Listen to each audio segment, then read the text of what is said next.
Hello friends. Did you know that nearly 80% of those who watch my videos aren't subscribed? If you enjoy the content, I'd truly appreciate it if you hit that subscribe button. It helps a lot. Also, don't forget to leave a like and share your thoughts in the comments. Your interaction not only supports the channel's growth, but also helps these stories reach more people. Thank you all for being here. By the way, where are you watching from? Let me know in the comments.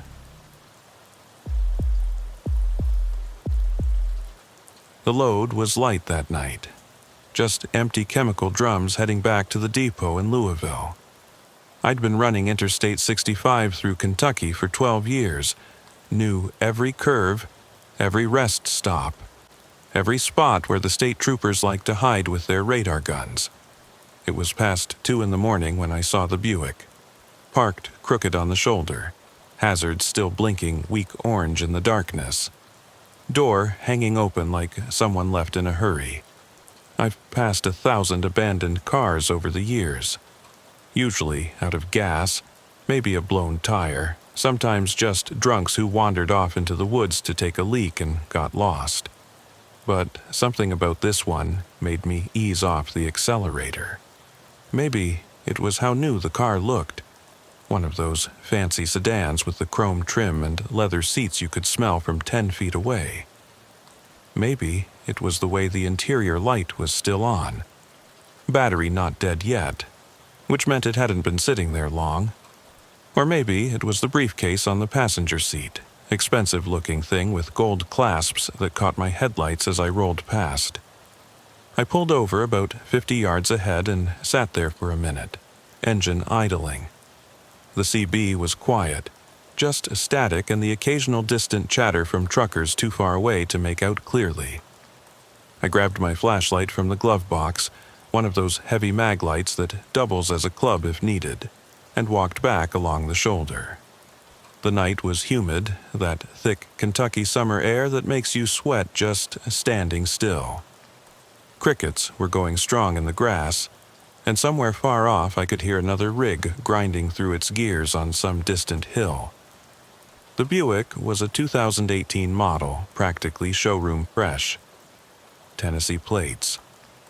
When I got closer, I could see papers scattered across the driver's seat, some spilled onto the floor. The keys were still in the ignition, engine off but the electronics still running.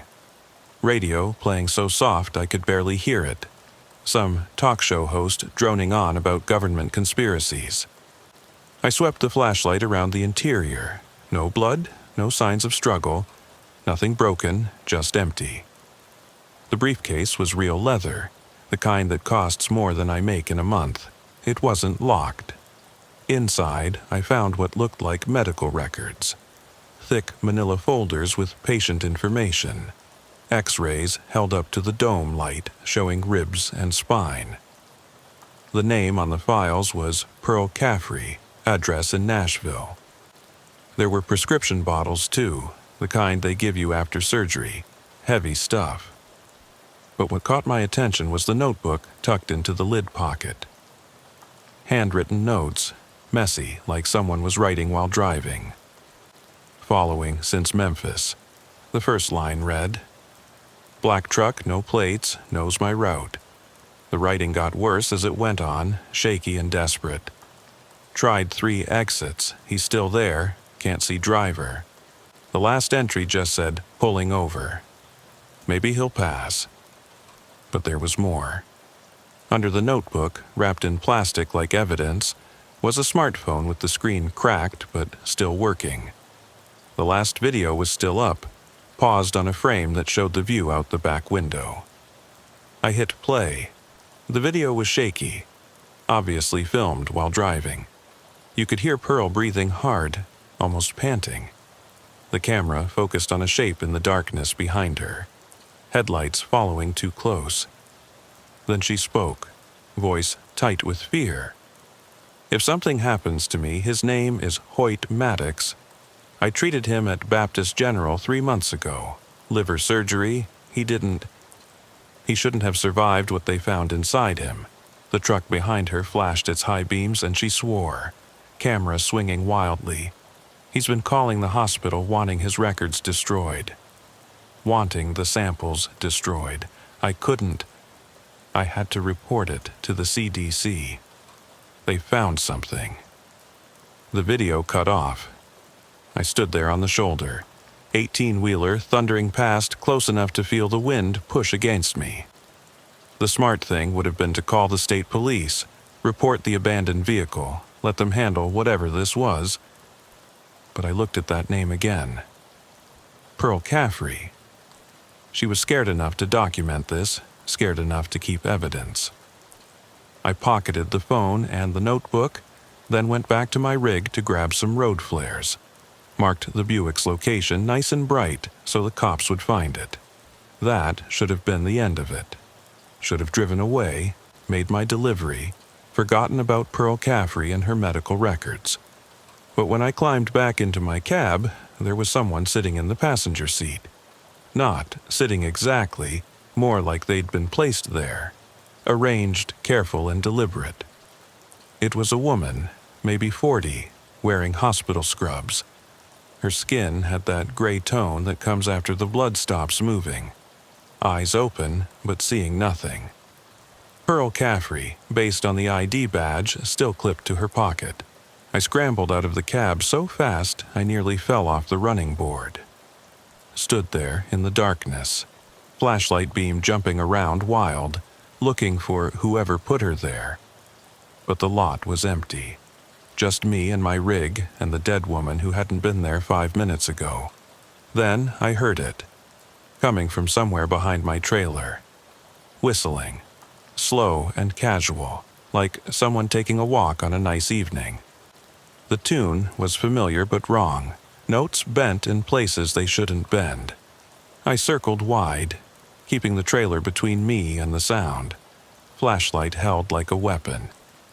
Hoyt Maddox stood at the back of my trailer, examining the door locks with the kind of focus you'd give a puzzle. He was tall, too tall, like someone had stretched a normal person past their limits. His clothes were normal enough, jeans and a work shirt, but they hung wrong on his frame. When he turned to look at me, his neck moved too far, had to rotate his shoulders to bring his head back to center. His face was incomplete somehow, like a sketch where the artist forgot to add the final details. Features that should have been sharp were blurred, shadows where there should have been substance.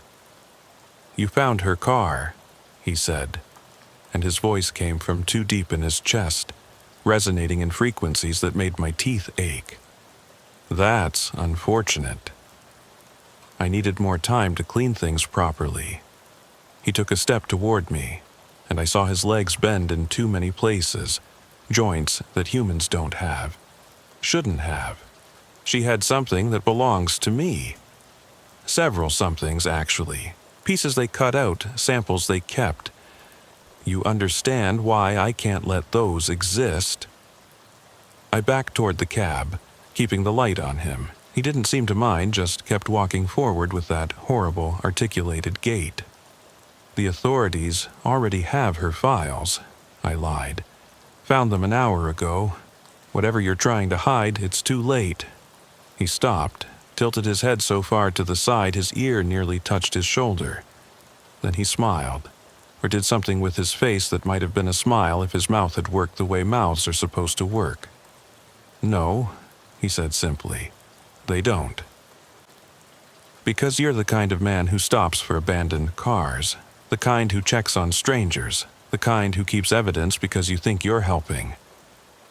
He gestured at my cab where Pearl's body still sat. She thought she was helping too, reporting abnormalities, documenting anomalies. Do you know what they found when they opened me up? How many extra organs I had. How many things that shouldn't exist in a human body but do in mine. The notebook in my pocket felt heavy as lead.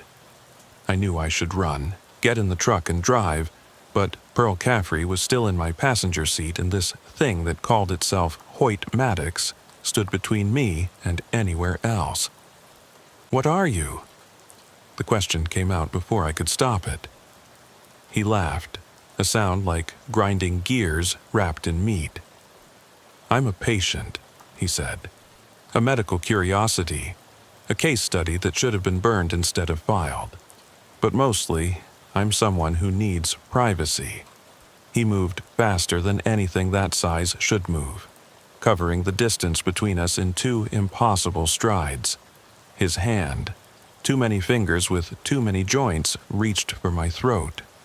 I swung the flashlight hard, connected with his temple. It felt like hitting a bag of wet cement, solid but yielding in all the wrong ways.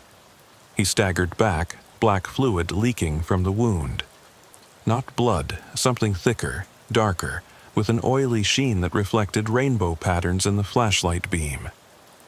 "That was unnecessary," he said, touching the wound with those awful fingers. "Now, you've seen too much, too." But I was already running, yanking open the driver's door and diving inside. Started the engine and threw it in gear just as his hand slapped against the window, leaving a smear of that black substance. I drove hard, didn't stop until I hit a truck stop bright with lights and full of people. Called 911 from a payphone, reported the abandoned Buick and the body in my truck. When the cops arrived, Pearl Caffrey was gone. No body, no evidence she'd ever been there except for a small water stain on the passenger seat that could have been anything. They found the Buick right where I'd marked it, but it was empty. No briefcase, no medical records, no sign of Pearl Caffrey at all. The notebook and phone I'd taken were gone too, though I swear I never took them out of my pocket. The cops took my statement, looked at me like I was drunk or crazy or both, and eventually let me go with a warning about making false reports. I drove the rest of my route in silence, delivered my empty drums, and took a week off. Spent it researching Pearl Caffrey, looking for any trace of her online. Found an obituary eventually, dated 3 days before I found that Buick. Said she died in a car accident outside Memphis, body burned beyond recognition. But I know what I saw that night on Interstate 65. I know Pearl Caffrey died trying to expose something that shouldn't exist. And I know Hoyt Maddox is still out there, looking for anyone else who might have seen his medical records. Sometimes when I'm driving late at night and I see an abandoned car on the shoulder, I think about stopping. Think about Pearl and her desperate documentation, her fear recorded on that cracked phone screen. But I don't stop anymore.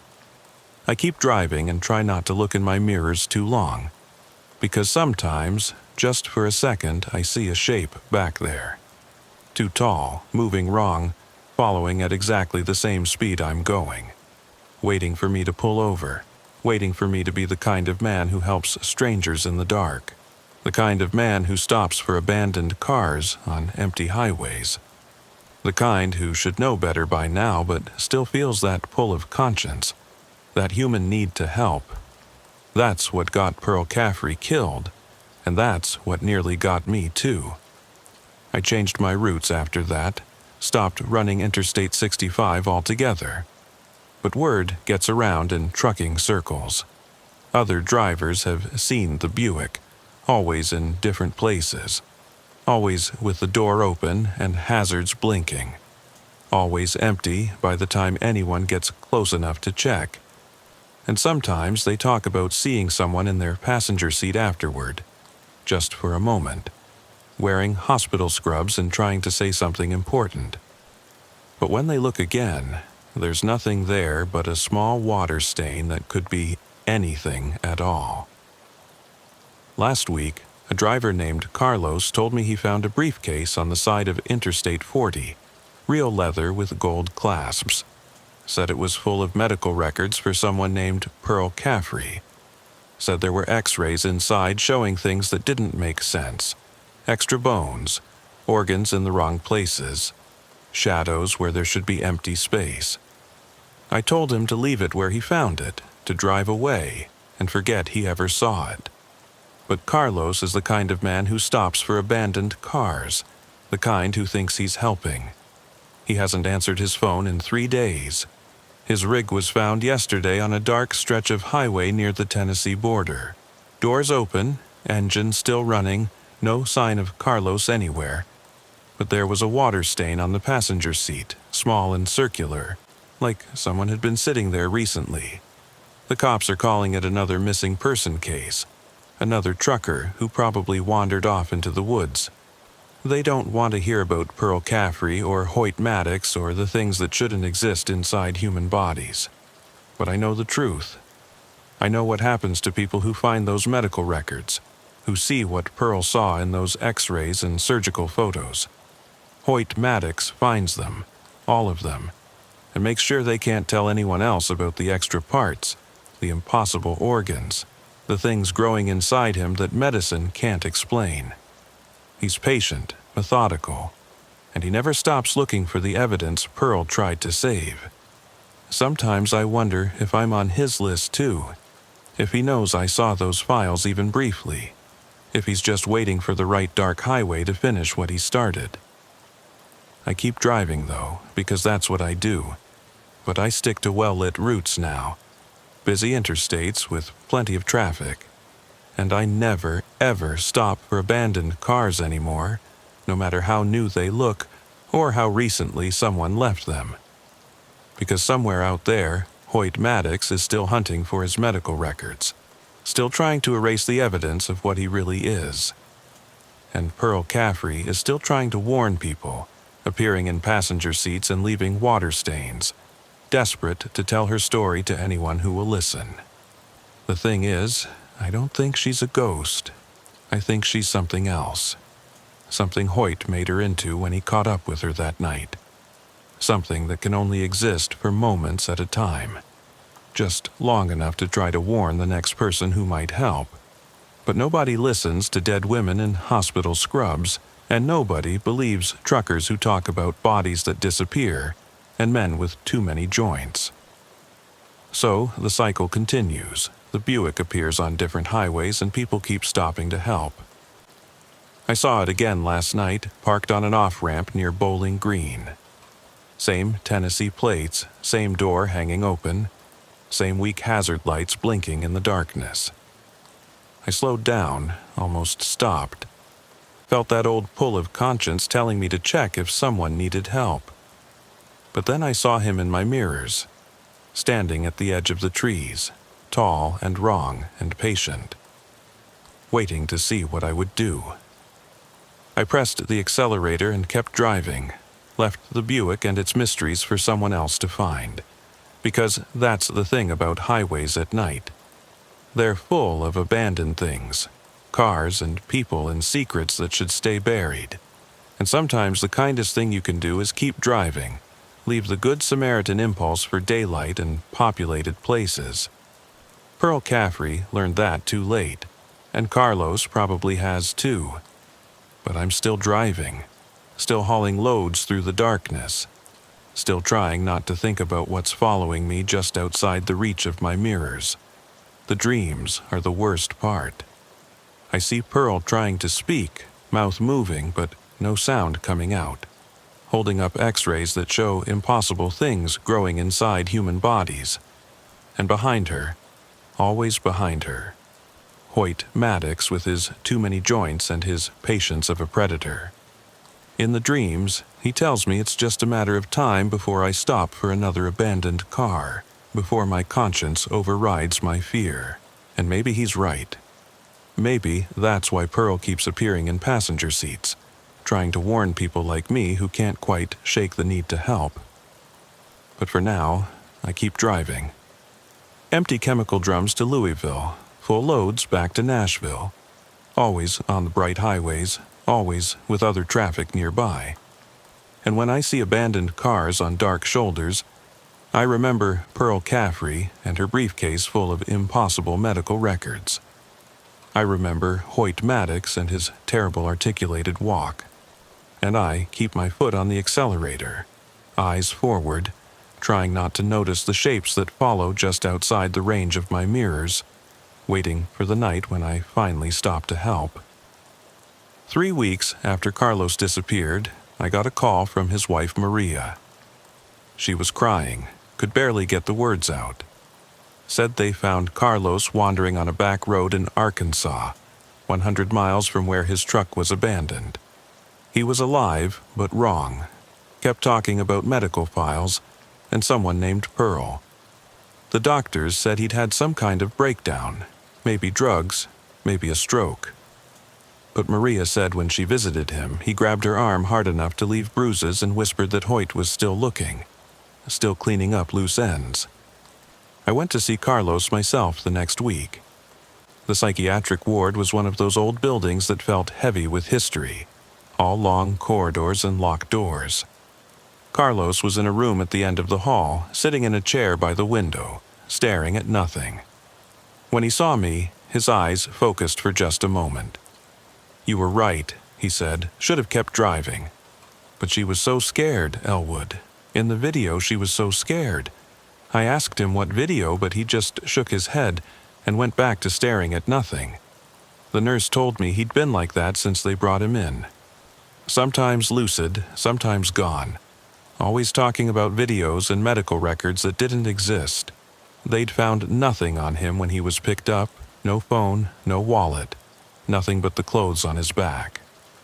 And those clothes, the nurse mentioned quietly, had been covered in some kind of black substance that the lab couldn't identify.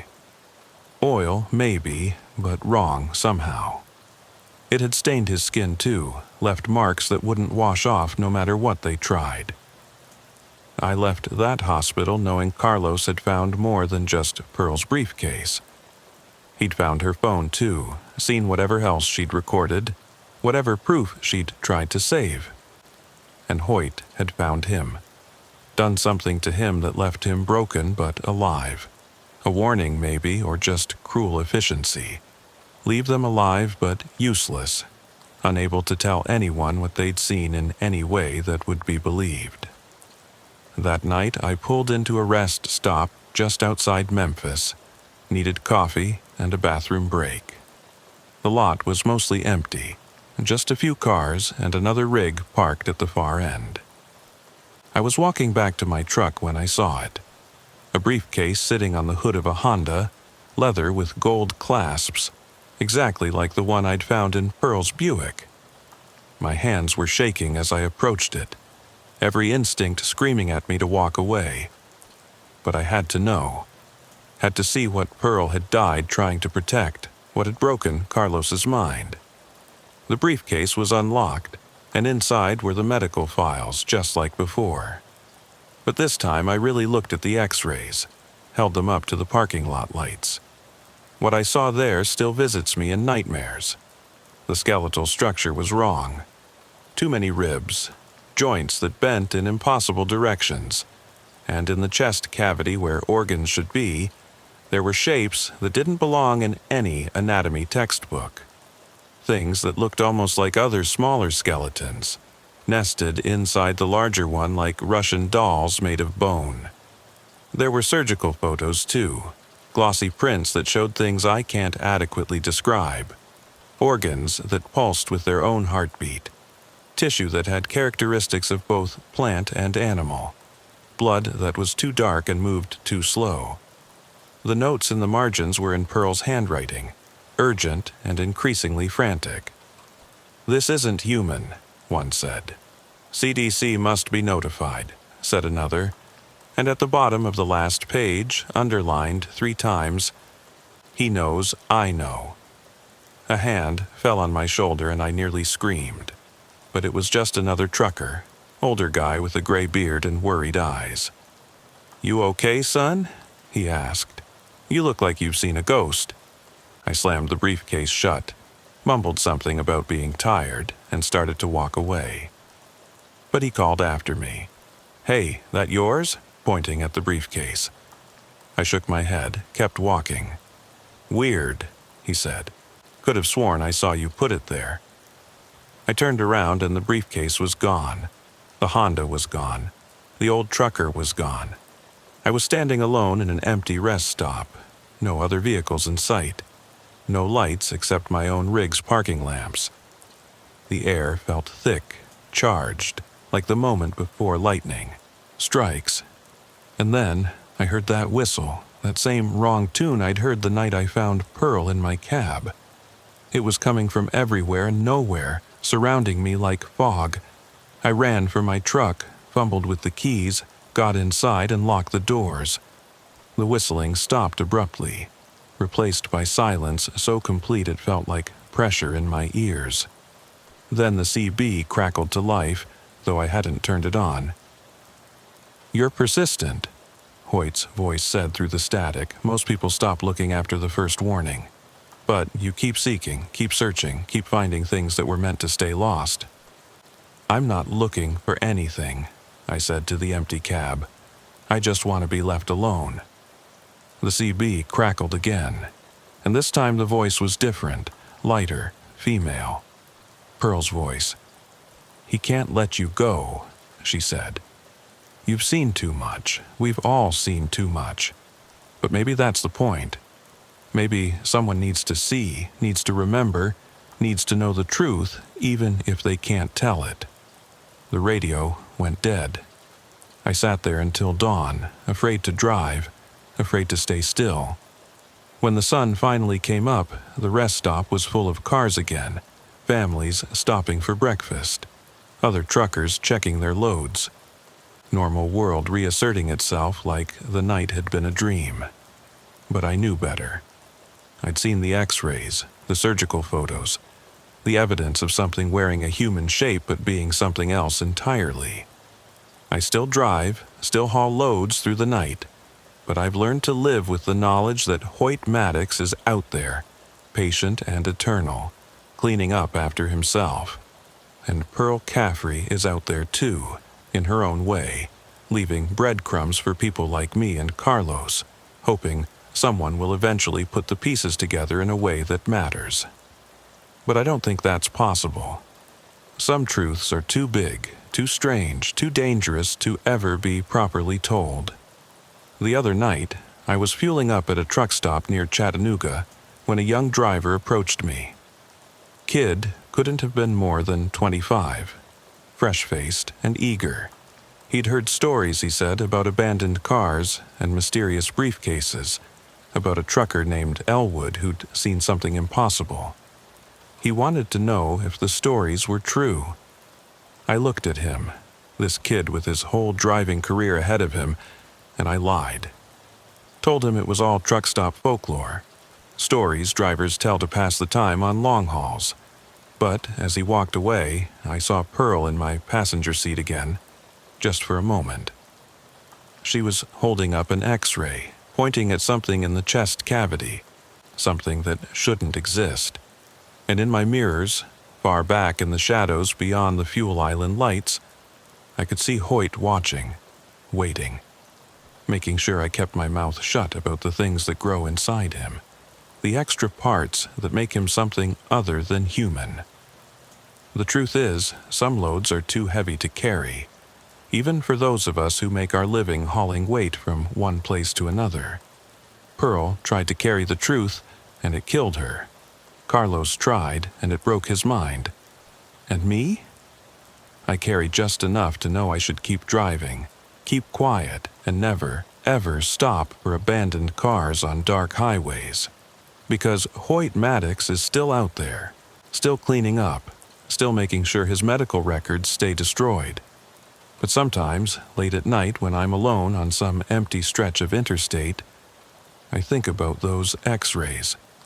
I think about what Pearl discovered in that operating room, what she felt compelled to document and report.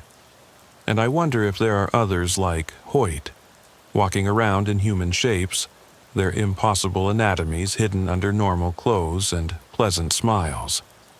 I wonder if Pearl's discovery was just the tip of something much larger, much older, much more dangerous than any of us realize. Last month, I heard about another trucker who found a briefcase. Different highway, different state, but the same leather case with gold clasps. He opened it, saw what was inside, and had the good sense to call the CDC directly. They told him it was a hoax, that no such medical records existed, that Pearl Caffrey had never worked at Baptist General. But 2 days later, his rig was found abandoned on a dark stretch of road, doors open, engine running. They found him a week later, walking along a highway 200 miles away, talking about extra organs and impossible bones.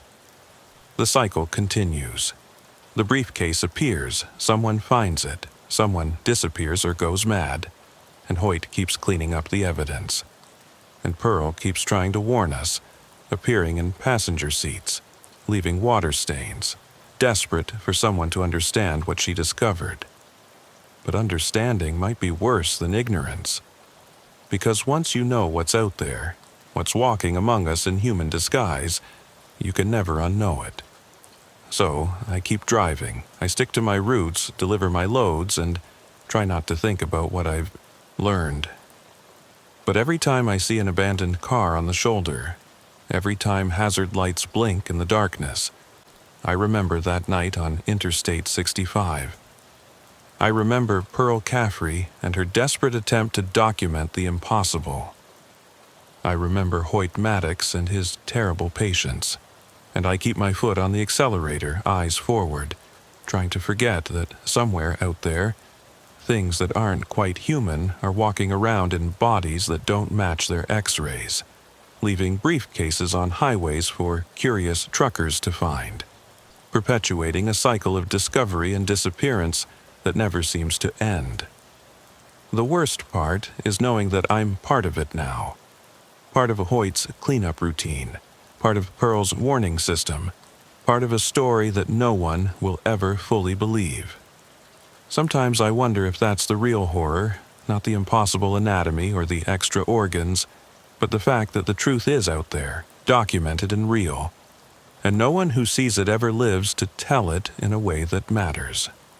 We just become another missing trucker, another psychiatric patient, another water stain on a passenger seat, another link in a chain that stretches back to that operating room where Pearl Caffrey first saw what was growing inside Hoyt Maddox. I've started leaving notes of my own now, hidden in rest stops and truck stops, tucked into places where only drivers would look. Simple warnings: don't stop for abandoned cars, don't open leather briefcases, don't watch the videos. I don't know if anyone reads them, if anyone takes them seriously. But maybe that's enough.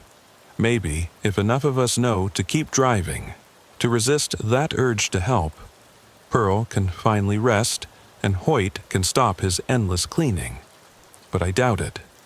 Because every night there are new drivers on the road, young and eager and helpful. The kind who stop for abandoned cars and investigate mysterious briefcases. The kind who think they're helping when they're really just becoming part of the pattern. Another victim of curiosity and good intentions.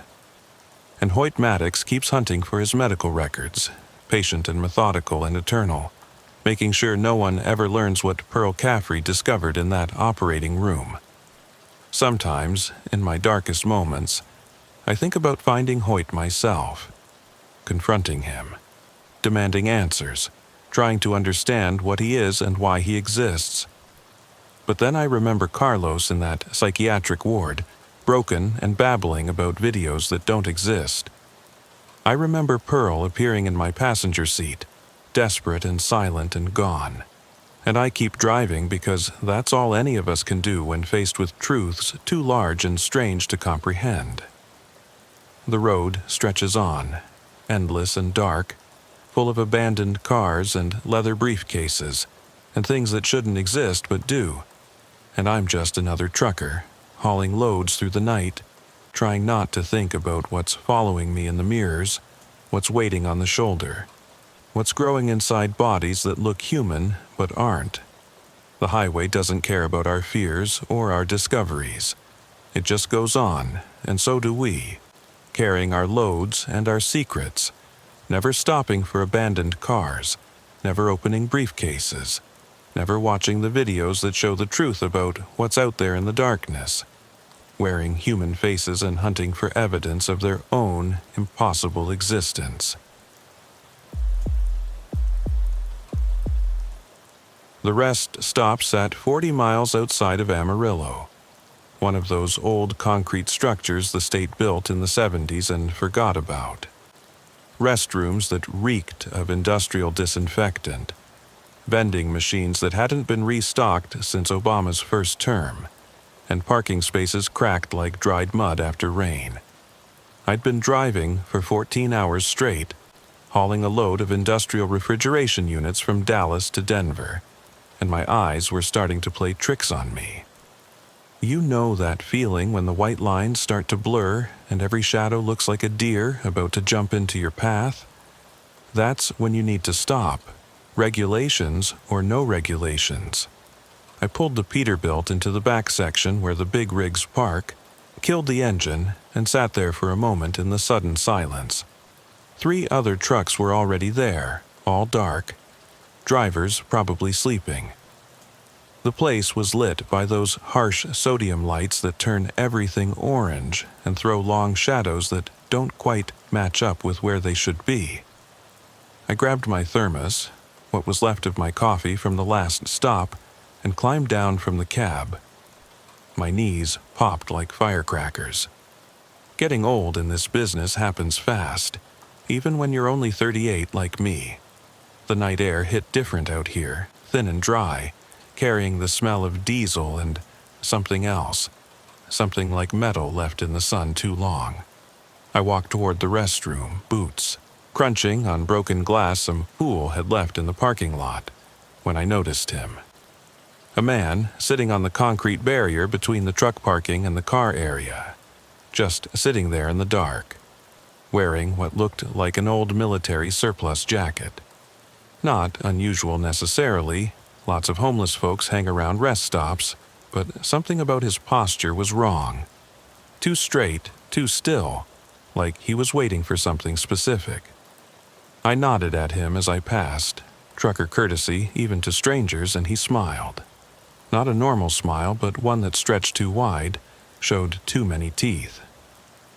"Evening, driver," he said, and his voice had this quality to it, like it was coming from somewhere deeper than his throat.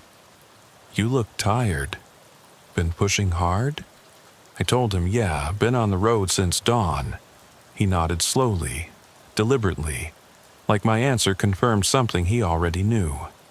"That's dedication," he said. "Not many left who understand dedication." "You play cards?" The question came out of nowhere, threw me off balance. I told him no, I needed to use the facilities and get some sleep. But he stood up, unfolding from that barrier like he had extra joints, and I realized he was tall, maybe 6'5", maybe more. "Just one hand," he said. "I've got a proposition for you. Something that might interest a dedicated man like yourself." He pulled out a deck of cards from his jacket pocket, worn and yellowed with age, held together with a rubber band. I should have walked away. Every instinct I'd developed in 20 years of trucking was screaming at me to get back in my cab, lock the doors, and drive until this place was a memory. But there was something about him, something that made it hard to refuse. Not threatening exactly, but compelling in a way I couldn't define. Like when you see an accident on the highway and you know you shouldn't look, but you can't help yourself. "What kind of proposition?" I asked, and immediately wished I hadn't. He smiled wider, if that was possible, and gestured toward a picnic table near the edge of the lot, barely visible in the shadows between lights. "A game," he said. "One hand a poker. If you win, I'll tell you something that will change your life. If I win." He paused, tilted his head like he was listening to something I couldn't hear. "If I win, you do me a small favor. Nothing illegal, nothing immoral, just a small task." I laughed, but it came out nervous, forced. Told him I didn't play games with strangers in dark rest stops. But he was already walking toward the table, shuffling those old cards with hands that moved too smooth, too practiced. "Silas Hargis," he said over his shoulder. "Not a stranger anymore. And you're Doyle Pennington, out of Fort Worth, running refrigeration units to Denver. Wife named Catherine. daughter named Sophie, been driving for Brennan Transport for 6 years. That stopped me cold. I hadn't told him my name, hadn't mentioned my cargo or destination. My truck had the company logo, sure, but the rest? No way he could know that from just looking at me. How did you... But he was already sitting at the picnic table, dealing cards onto the weathered wood. 5 cards, face down in front of where I would sit, 5 in front of him. I know things, Silas said simply. It's a gift, or a curse, depending on your perspective. Sit, and despite every rational thought in my head, I sat. The bench was cold through my jeans, and I could feel the chill creeping up my spine. He pushed my cards toward me. Look at them. No exchanges, no draws, just what fate dealt you. I picked up the cards with hands that weren't quite steady. 4 aces and a king. An impossible hand. The kind you might see once in a lifetime if you played every day. I looked up at him, and he was watching me with eyes that reflected the orange light in a way that wasn't quite right. Interesting, he said. Fate favors you tonight. But let's see what it gave me. He flipped his cards one by one, deliberate and slow. 4 kings and an ace. He'd beaten me with an even more impossible hand. How unfortunate, he said. But his tone suggested it was anything but. Seems you owe me that favor. I started to stand, told him the game was obviously rigged, but my legs wouldn't cooperate. They felt heavy, rooted to that bench like they'd grown into the concrete. The favor is simple, Silas continued, gathering the cards with those too smooth movements. There's another driver coming through here tonight, about an hour from now. Woman driving a white Freightliner, hauling produce from California. Fern Talbot is her name. You're going to tell her about me. Tell her Silas Hargis is waiting. Tell her I have something that belongs to her. What belongs to her, I managed to ask, though my mouth felt dry as West Texas dirt. He stood up, towering over me, and the shadow he cast didn't match his shape. It was longer, had angles that weren't there in his actual form. That's between me and Miss Talbot, he said, but you'll tell her. You'll wait here until she arrives and you'll deliver my message. After that, you're free to go. He walked away then, not toward the parking lot or the restroom or anywhere that made sense. He walked toward the fence at the edge of the rest stop property and just kept walking, through it, like it wasn't there. I sat at that picnic table for 5 minutes, 10, trying to convince my legs to work, trying to process what had just happened. Finally, the feeling came back, pins and needles at first, then normal sensation. I should have run to my truck, driven away fast as the rig would go. But something made me stay. Maybe it was curiosity. Maybe it was fear of what would happen if I didn't deliver his message. Or maybe it was something else. Something he'd done when we shook hands that I was only now starting to understand. A coldness that had spread from his touch up my arm and settled somewhere behind my ribs. A feeling that he would know if I didn't do what he asked. 45 minutes later, a white Freightliner pulled into the rest stop. It parked 3 spaces down from my rig, and a woman climbed out. Middle-aged, graying hair pulled back in a ponytail, wearing worn jeans and a flannel shirt despite the heat. She looked tired, the kind of bone-deep exhaustion that comes from too many years on the road. I approached her before she could head to the restroom. "Fern Talbot?" I asked, and she stopped, turned to look at me with suspicious eyes. "Who's asking?" she said, and her hand moved to her pocket where I could see the outline of something, maybe a knife, maybe pepper spray. I held up my hands, showed her I meant no harm. "I'm supposed to give you a message," I said. "From someone named Silas Hargis. He said to tell you he's waiting." Said he has something that belongs to you." The change in her face was immediate and terrible. The color drained away like someone had pulled a plug, and her eyes went wide with something beyond fear. "No," she said, so quiet I almost didn't hear it. "No, he's dead. I saw him die, watched the truck hit him outside Barstow 5 years ago. Saw them load his body into the ambulance." "Well, he looked pretty alive to me," I said, trying to keep my voice steady.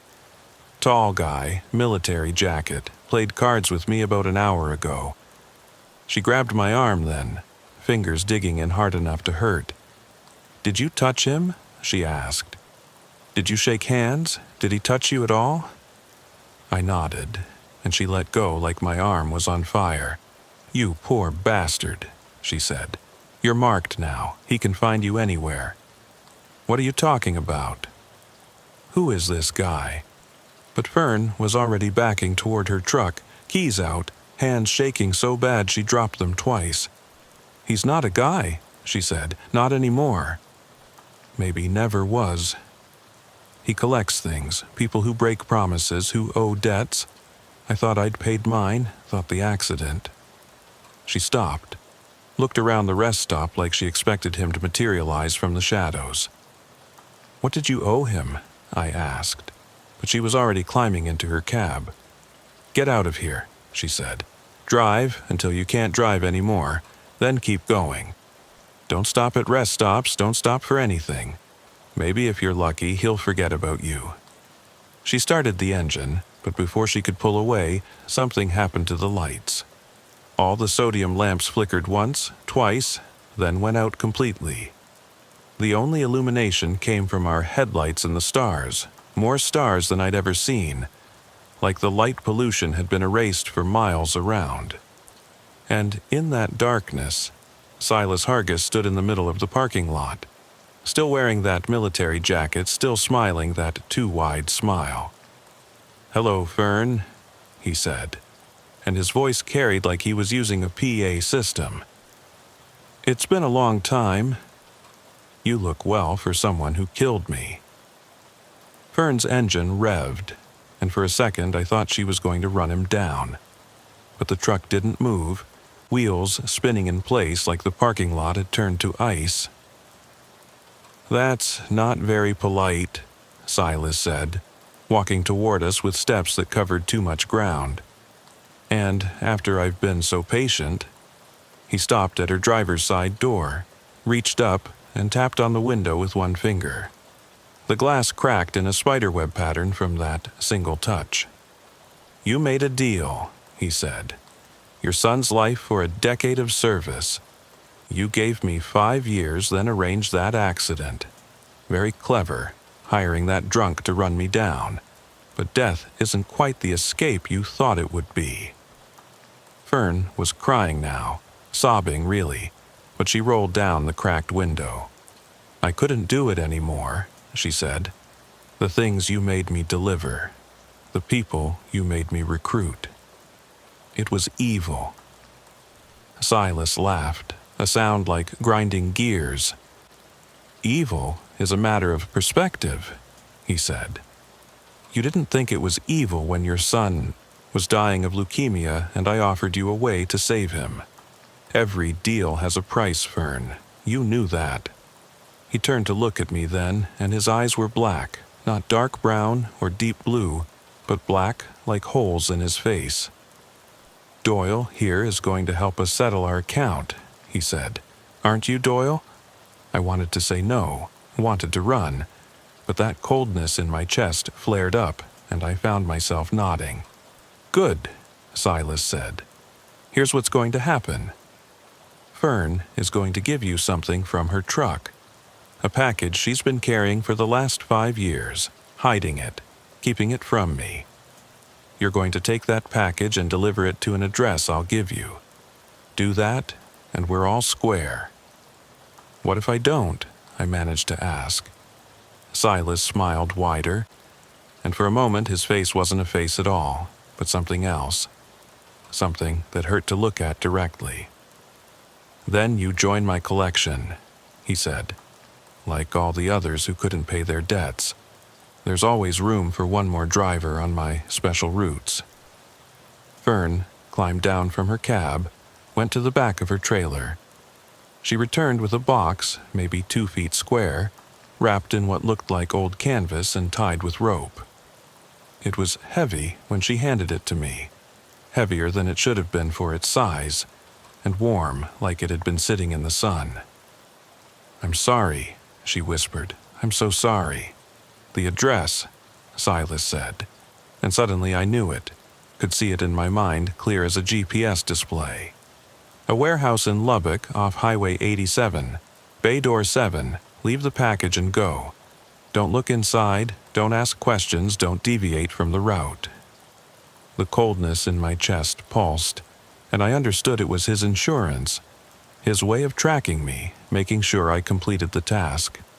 The lights came back on then, harsh and orange, and Silas was gone. Not walking away, not fading, just gone between one blink and the next. Fern collapsed against her truck, sliding down until she was sitting on the dirty asphalt. 5 years I carried that thing, she said. 5 years of it whispering to me, showing me things in dreams. Now it's yours to carry. God help you. I wanted to ask what was in the box, what I was really delivering, but the coldness flared again and the words died in my throat. I loaded the package into my cab, secured it behind the passenger seat where I could keep an eye on it. Fern was still sitting by her truck when I pulled out of the rest stop. I never saw her again, never heard what happened to her after that night. Maybe she drove away, finally free of her debt. Maybe Silas came back for her anyway. The drive to Lubbock was the longest 3 hours of my life.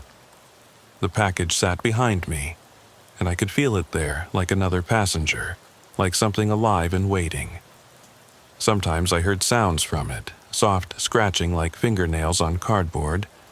Sometimes what might have been breathing. The radio wouldn't work right, kept picking up stations that shouldn't exist. Voices speaking languages I didn't recognize. Music that hurt to listen to. I stopped once for gas, had to. The tank was running low. The kid at the register looked at me strange, asked if I was feeling all right. I looked in the mirror behind him and understood why. My face was pale, drawn, like I'd aged 10 years in 3 hours, and my eyes had dark circles under them, but not the normal kind from being tired. These were black, like someone had painted them on, and they seemed to move on their own, independent of my blinking. The warehouse in Lubbock was exactly where Silas had shown me, an industrial district that looked abandoned even during what should have been business hours. Bay Door 7 was open, nothing but darkness beyond. I backed the truck up to it, grabbed the package with hands that shook like I had palsy. The moment I stepped into that darkness, I could feel them. Others like Silas, things that wore human shapes but weren't human, hadn't been for a long time, if ever. "Leave it," a voice said from the darkness. Not Silas, someone else, something else. "Your debt is paid." I set the package down and backed out quickly, not turning around, some primitive instinct telling me that showing my back to whatever was in there would be the last mistake I ever made. The bay door rolled down on its own as soon as I was clear, and the coldness in my chest vanished like it had never been there. I drove straight through to Denver, delivered the refrigeration units, then told my dispatcher I was taking time off. A month, maybe more. He argued, said I couldn't just leave them hanging, but I didn't care. I needed to get away from trucks, from highways, from rest stops especially. I went home to Catherine and Sophie, held them like I'd never held them before, tried to forget what I'd seen and felt and carried. But you don't forget something like that. Even now, 2 years later, I still dream about that package. In the dreams, I open it, see what's inside, and I wake up screaming. Catherine says I talk in my sleep now, say things in languages she doesn't recognize, mention names of places that don't exist on any map. And sometimes, when I'm driving my pickup to the store or taking Sophie to school, I see him in the mirror. Silas Hargis, sitting in the back seat, smiling that too-wide smile, reminding me that I'm marked, that I played his game and lost, that there might be other favors to collect down the road. I don't drive trucks anymore. Got a job at a warehouse, loading and unloading, keeping my feet on solid ground. But sometimes I hear about drivers who've gone missing, or who've shown up weeks later with no memory of where they've been, talking about card games at rest stops and packages that need delivering. And I know Silas is still out there, still collecting debts, still playing his games with tired truckers who should know better than to gamble with strangers in the dark. Last month, a driver named Bill came into the warehouse picking up a load. He looked rattled, kept checking over his shoulder, hands shaking as he signed the paperwork. I asked if he was all right, and he looked at me with haunted eyes. "You ever meet a man named Silas Hargis?" he asked. I told him no, lied straight to his face because what else could I do? Tell him the truth, tell him he was marked, that he'd carry that coldness in his chest until he completed whatever favor Silas wanted. Stay away from rest stops, I told him instead. Drive straight through when you can. He laughed, bitter and short. Too late for that, he said. Way too late. He left with his load, and I heard later that his truck was found abandoned on I-40, doors open, keys in the ignition, no sign of Bill anywhere. They found cards scattered on the driver's seat, 4 aces and a king, an impossible hand that hadn't been quite impossible enough. That's the thing about Silas Hargis and his games. The house always wins, even when you think you've got the best hand possible. He deals the cards, he makes the rules, and he collects his debts one way or another. I was lucky, if you can call it that. I delivered his package, paid my debt with someone else's burden. But Fern was right about one thing. Once you're marked, he can find you anywhere. Sometimes I drive by that rest stop outside Amarillo. Can't help myself, like picking at a wound that won't heal. It looks normal during the day, just another tired way station on an endless highway. But at night, when the sodium lights turn everything orange and throw those long shadows, I can see him sometimes.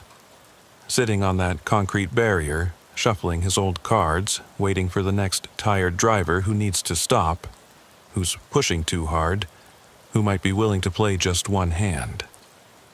I want to warn them, want to pull over and tell them to keep driving, but the coldness flares up in my chest, a reminder that some debts are never really paid, just deferred. So I keep driving, keep my mouth shut, and try not to think about what was in that package, what's in all the packages that drivers like Fern carry on their routes, hidden in their trailers, whispering in the dark.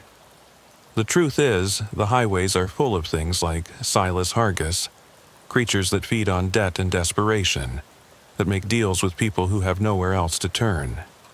They wait at rest stops and truck stops, at way stations and lonely stretches of road, looking for drivers who are tired, scared, desperate enough to play their games. And once you play, once you lose, you become part of their network. Another link in a chain that stretches across every interstate and back road in America.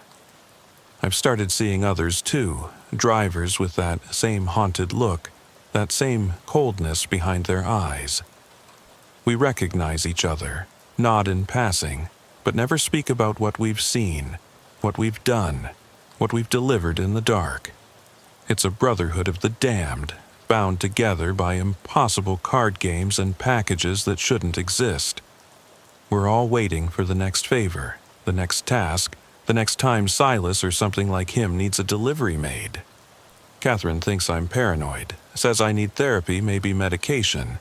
She doesn't understand why I won't take road trips anymore, why I insist we fly everywhere, why I break out in cold sweats when we pass a rest stop. Sophie asks why Daddy doesn't drive trucks anymore, why he seems scared of the highway.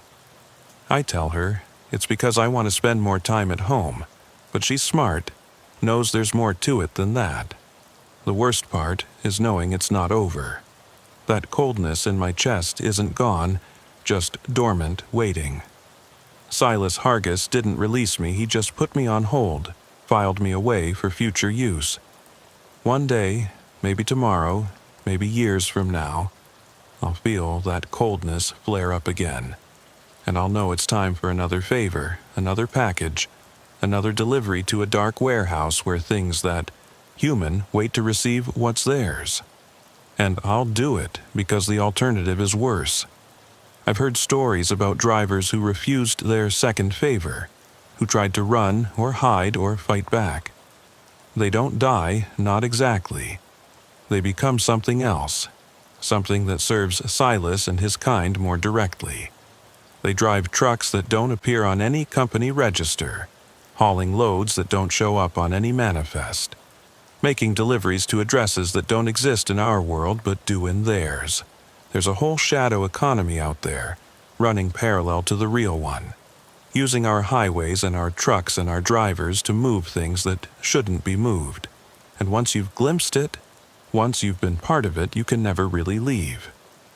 You just exist in the space between, marked and waiting, hoping that the next knock on your door isn't Silas Hargis with his old deck of cards and his too wide smile, ready to deal another impossible hand.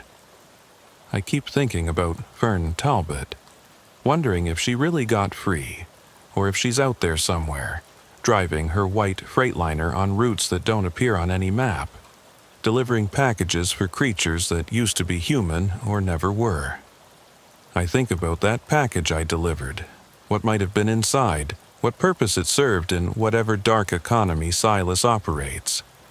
And I think about all the other drivers out there tonight, pulling into rest stops, tired and vulnerable, about to meet a tall man in a military jacket who wants to play just one hand of cards.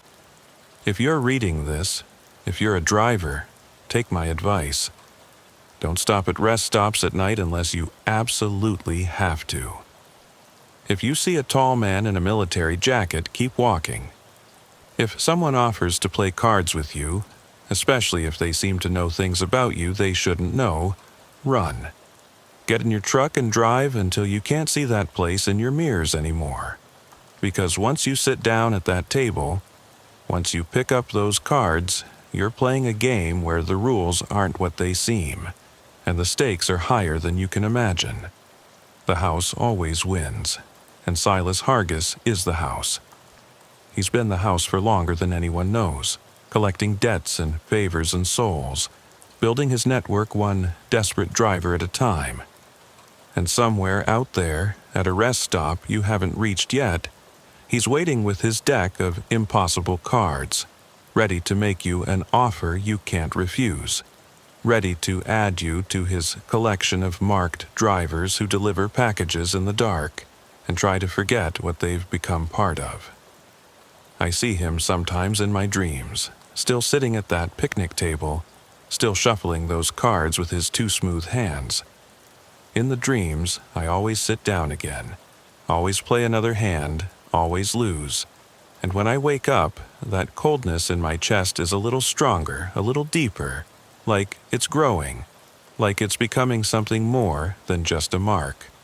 Maybe that's how it starts, how drivers like me become things like Silas, one cold night and one bad hand at a time.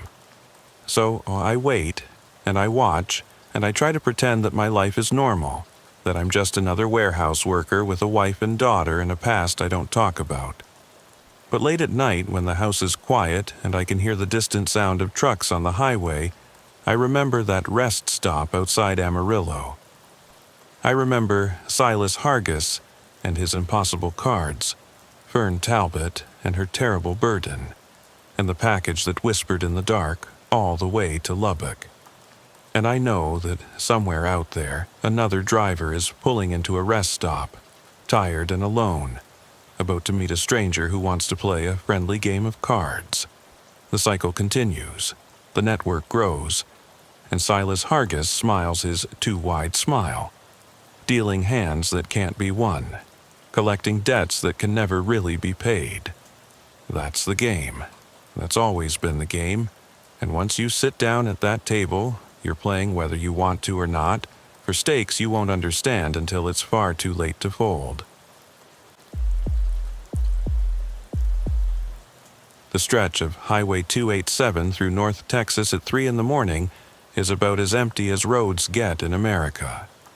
Nothing but mesquite trees and oil derricks, the occasional armadillo that didn't make it across, and miles of asphalt that seems to shimmer even in the darkness.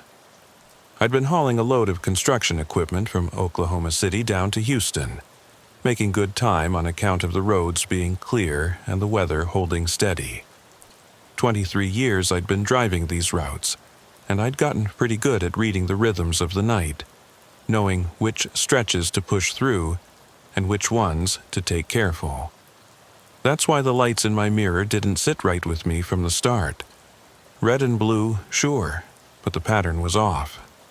Texas DPS runs a specific configuration on their light bars, and after 2 decades of seeing them in your mirrors, you get to know them like you know your own heartbeat. These were close but not quite, like someone had studied them from a distance but missed the details that matter.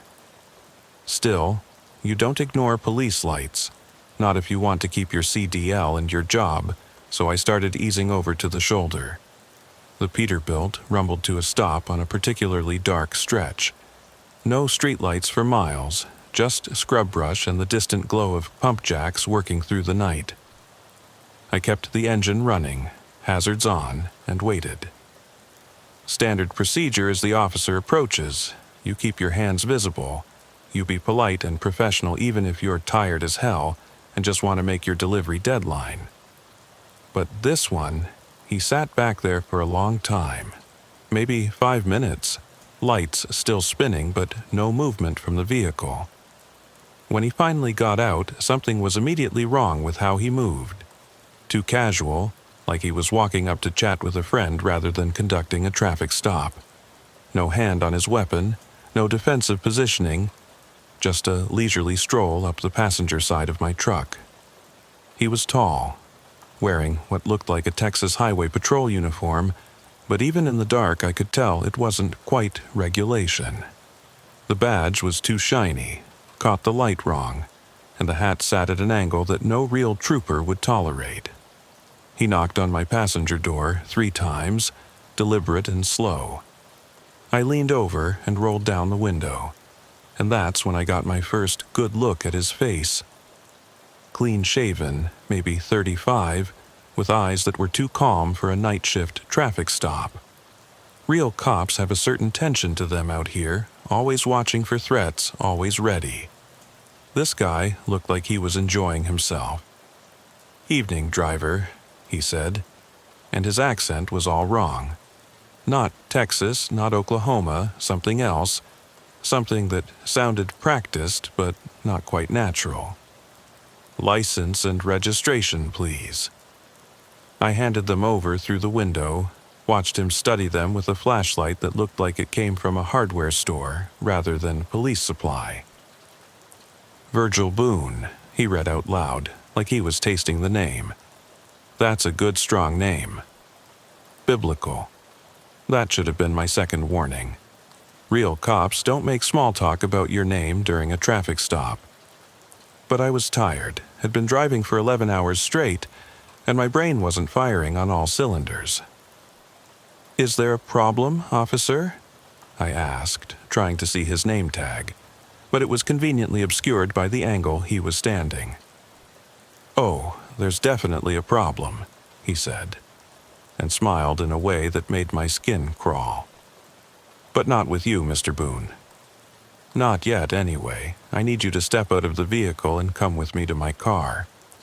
We need to discuss something important." Every instinct I had was screaming, "No. You don't leave your truck on a dark highway for any reason, especially not when something feels this wrong." "I'd rather stay here, officer," I said carefully. "If there's an issue with my paperwork or my load—" His smile widened, and he pulled out what looked like a service weapon, but like everything else about him, it was slightly off. Too clean, too new, like a replica that had never seen actual duty. "I'm going to have to insist, Mr. Boone. This is a matter of national security." He said it so seriously that for a second I almost laughed, but the gun was real enough looking, and I had a wife and 2 kids back in Amarillo who needed me to come home alive. I climbed down from the cab, slow and careful, hands visible the whole time. The ground felt unstable under my boots, like the whole world had tilted slightly off its axis. He gestured toward the patrol car with the gun, and I walked ahead of him, trying to get a look at the vehicle. It was a Crown Victoria, right make and model for Texas DPS, but the unit number on the side was wrong. Texas runs 4 digits. This had 5, and they started with a letter that didn't match any district I knew. "Get in the back," he said, opening the rear door. The inside looked wrong too clean, no prisoner partition, no radio equipment that I could see. But the gun was still pointed at me, and out here, miles from anywhere, nobody would hear a shot. I got in, and he closed the door behind me. The locks engaged with a sound that was too final, too heavy for a standard police cruiser. He got in the front, set the gun on the passenger seat where I could see it but couldn't reach it, and turned to face me through where the partition should have been. "Now then, Mr. Boone, let me explain what's happening here. In about 10 minutes, a real Texas Highway Patrol unit is going to come down this road.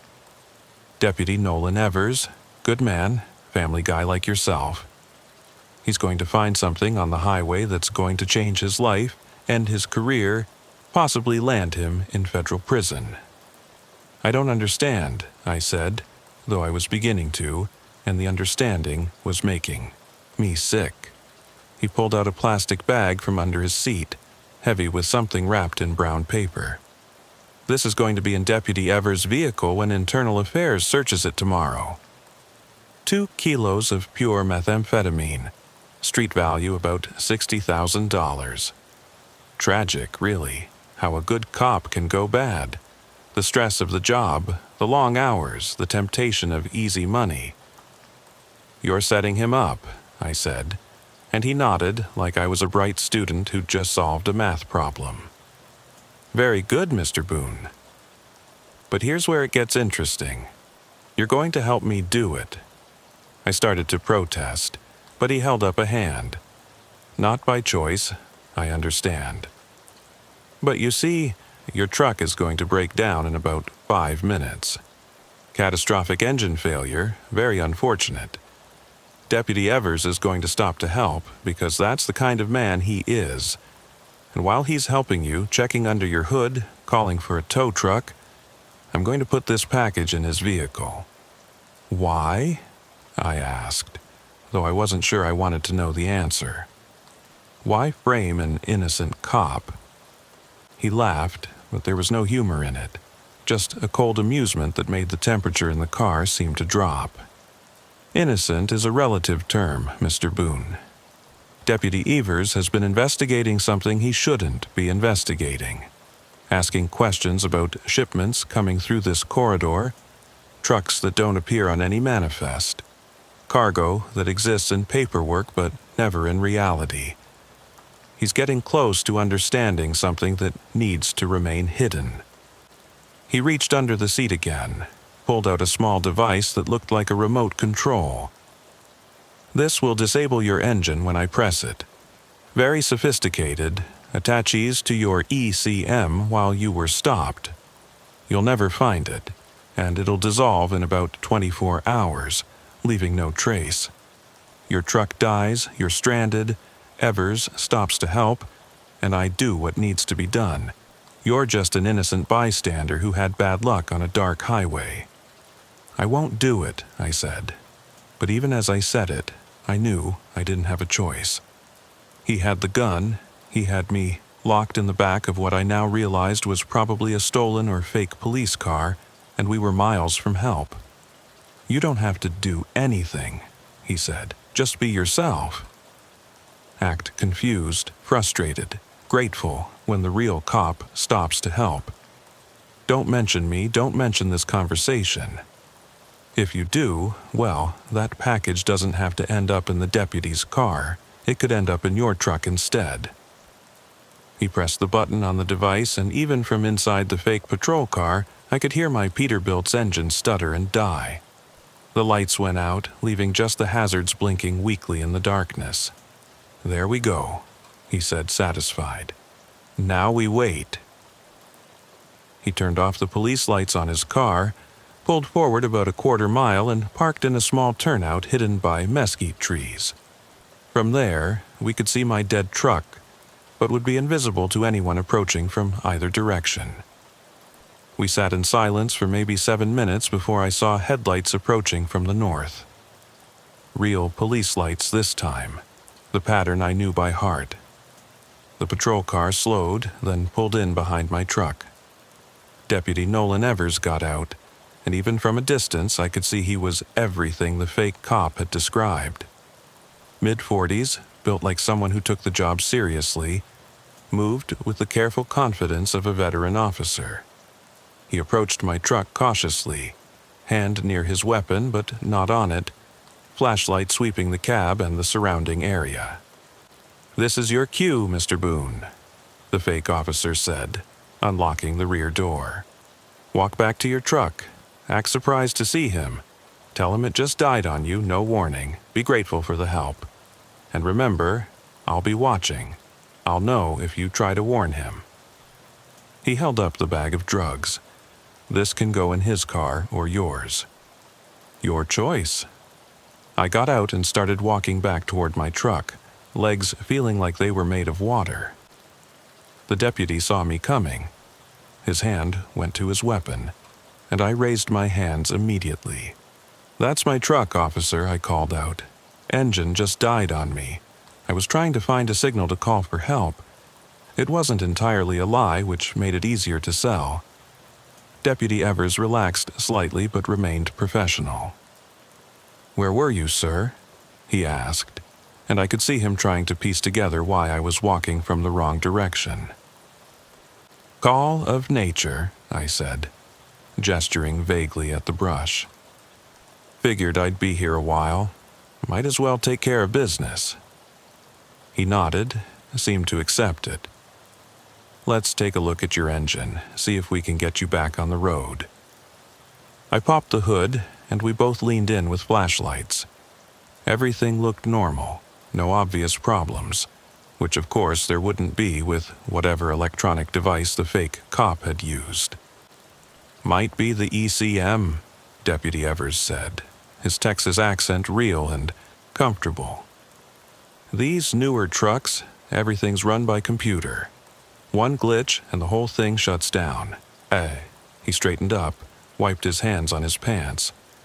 "I'll call you a tow, get you to a shop in Childress. They're good people, won't gouge you too bad." While he was on his radio, I saw movement in my peripheral vision. The fake cop, now dressed in different clothes, just jeans and a dark jacket, was approaching the deputy's vehicle from the blind side. He moved like smoke, silent and smooth, had the rear door open and closed in maybe 3 seconds. The package was in, the trap was set, and Deputy Evers had no idea his life had just been destroyed. The tow truck took an hour to arrive, during which time Deputy Evers stayed with me, sharing coffee from his thermos, talking about his kids, his wife who worked as a nurse in Amarillo. He was a good man, I could tell, the kind of cop you want out there on the dark highways, looking out for people. And I sat there, sick to my stomach, knowing what was waiting for him, what would happen when Internal Affairs got their anonymous tip tomorrow.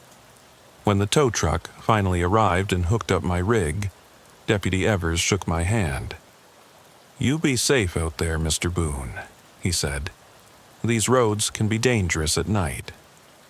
Never know what kind of people you might run into." I wanted to warn him, wanted to scream that he needed to check his vehicle, that he was being set up. But somewhere out there in the darkness, I knew the fake cop was watching. waiting to see if I'd keep my mouth shut. I kept my mouth shut. The tow truck driver hauled me to Childress, where a mechanic found nothing wrong with my truck. "Strangest thing," he said, "everything checks out fine.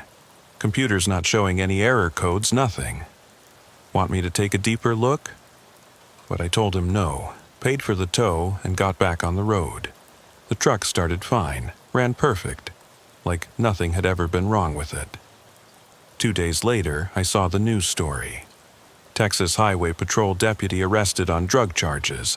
2 kilos of methamphetamine found in his patrol vehicle during a routine internal affairs inspection. The article mentioned that Deputy Nolan Evers had been under investigation for possible involvement in drug trafficking along the Highway 287 corridor. His wife was quoted as saying it was impossible, that her husband was being framed, but nobody was listening. The evidence was too damning, too clear-cut. I thought about coming forward, telling what I knew, but who would believe me?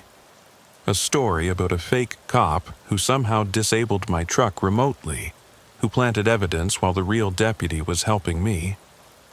It sounded insane even to me, and I'd lived through it. Plus, there was the implied threat. The fake cop knew my name, knew my truck, probably knew where I lived. If I talked, would I be next? Would drugs suddenly appear in my sleeper cab during a DOT inspection? So I kept quiet, kept driving, tried to pretend that night never happened. But it ate at me, knowing an innocent man was sitting in federal prison because I'd been too scared to speak up. I started taking different routes, avoiding Highway 287 altogether, but it didn't help. The guilt followed me like a shadow, made every mile feel like a betrayal of everything I thought I stood for. 3 months later, I got a call from a number I didn't recognize. When I answered, the voice was familiar, that same practiced accent that wasn't quite right. "Mr. Boone," the fake cop said, "I wanted to thank you for your cooperation. Deputy Evers has been dealt with, and the corridor is secure again. Shipments can resume without interference." I asked him what shipments. What was so important that he'd destroy a good man's life to protect it? "Some things are bigger than one man's life, Mr. Boone," he said. "Bigger than you, bigger than me, bigger than Deputy Evers. There are operations in motion that require certain highways to remain unexamined, trucks that need to pass without questions, cargo that needs to move without documentation. You've been driving these roads for 23 years. Surely you've noticed the trucks that don't quite belong, the ones that appear at strange hours with no company markings, no DOT numbers." I had noticed them, of course. Every long-haul driver had. Ghost trucks, we called them, running dark with no logs, no electronic tracking. Nothing to say they ever existed except the brief moment when they passed you on some lonely stretch of highway. We'd always assumed they were running drugs or illegal immigrants, something criminal but comprehensible. But the way he talked about it made it sound like something else, something worse. "What are they carrying?" I asked, though I wasn't sure I wanted to know. He laughed, that same cold sound from that night. "Nothing that concerns you, Mr. Boone, but I will tell you this. Deputy Evers was getting close to intercepting one of those shipments. If he'd seen what was inside, it would have caused problems far beyond a simple drug arrest. National security problems, international incident problems, the kind of problems that end with a lot of people disappearing and nobody asking questions. So, you destroyed his life instead," I said, and the anger in my voice surprised me. "One life against many, Mr. Boone. It's simple mathematics, and he's not dead, just incarcerated. His family will be provided for, though they'll never know where the money comes from. Consider it compensation for his unwitting sacrifice." The pragmatism in his voice was chilling. like he was discussing a business transaction rather than a man's destroyed life. "Why tell me this?" I asked. "Why call me at all?" There was a pause, and when he spoke again, his voice had changed, become more serious. "Because you're going to see things, Mr. Boone. Now that you know to look, you're going to notice the ghost trucks, the unmarked vehicles, the shipments that don't exist on paper. And when you do, you're going to remember Deputy Evers. Remember what happens to people who look too closely. You're going to keep your eyes on the road and your mouth shut. Consider yourself warned and educated." The line went dead, and I never heard from him again. But he was right about one thing. I did start seeing things. Convoys of unmarked trucks running in perfect formation at 3 a.m., taking exits that led to facilities that didn't appear on any map. Cars with government plates following certain trucks, keeping pace but never pulling them over. Way stations that would suddenly close when certain vehicles approached, reopening the moment they passed. I started keeping a log, not officially, just notes in a composition book I hid in my sleeper cab. Dates, times, descriptions of vehicles, anything unusual I noticed. I told myself I was gathering evidence, that someday I'd have enough to go to someone. FBI maybe, someone above the local corruption. But really, I think I was just trying to make sense of it, to understand what Deputy Evers had died trying to expose. 6 months after that night on Highway 287, I was passing through the same stretch where my truck had supposedly broken down. It was daylight this time, and I saw something that made me pull over. There were fresh tire marks leading off the road into the brush, deep ruts like something heavy had been dragged. I don't know what made me follow them. Maybe guilt, maybe curiosity, maybe just the need to know. About 100 yards into the scrub, hidden behind a rise that made it invisible from the road, was a Crown Victoria. The same one, I was certain, or one exactly like it. It had been burned, torched so thoroughly that barely anything was left but the frame. But in what remained of the trunk I could see bones. Human bones, charred but unmistakably real. I got out of there fast, didn't call it in, didn't tell anyone. But I knew what I'd seen. The fake cop, whoever he really was, had been cleanup himself. Someone higher up the chain had decided he was a liability, knew too much, had outlived his usefulness. That's when I understood the real truth. It wasn't just about the ghost trucks or the secret shipments. It was about the system that protected them.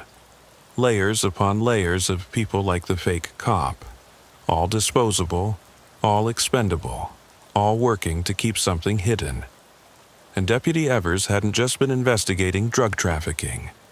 He'd stumbled onto something much bigger, much darker, something that required an entire infrastructure of lies and violence to protect.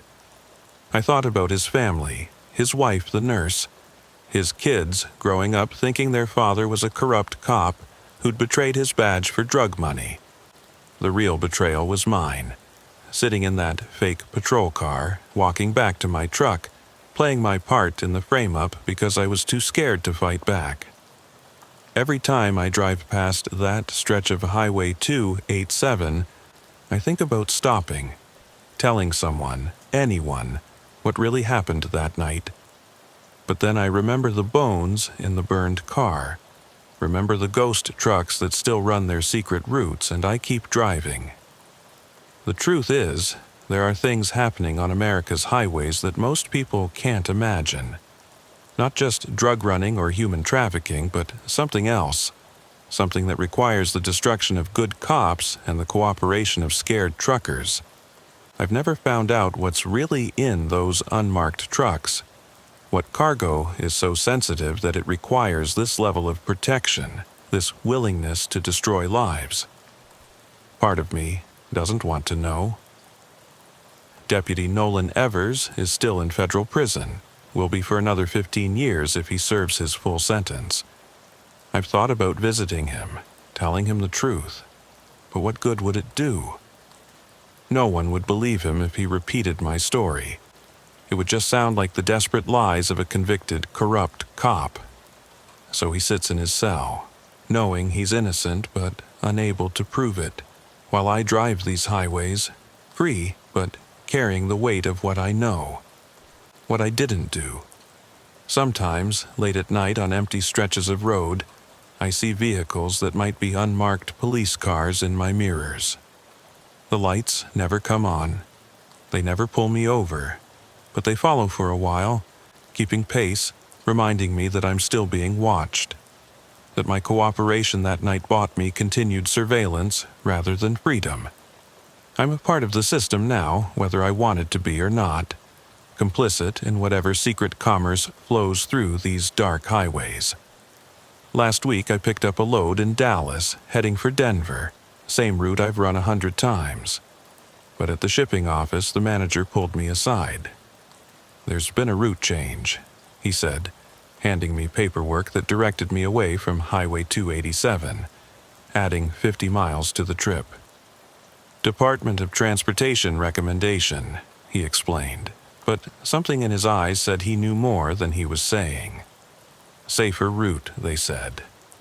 I took the new route, didn't ask questions, didn't protest the extra time and fuel, because I understood the real message. Stay away from Highway 287. Don't go back to where it happened. Some people somewhere had decided I'd been getting too close again, thinking too much about that night.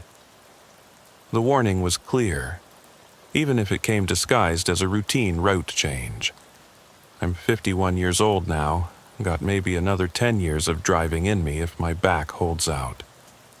I'll spend those years staying away from Highway 287, keeping my eyes forward instead of checking my mirrors for ghost trucks, pretending I never met a fake cop named Clint Harwood or helped frame a real one named Nolan Evers.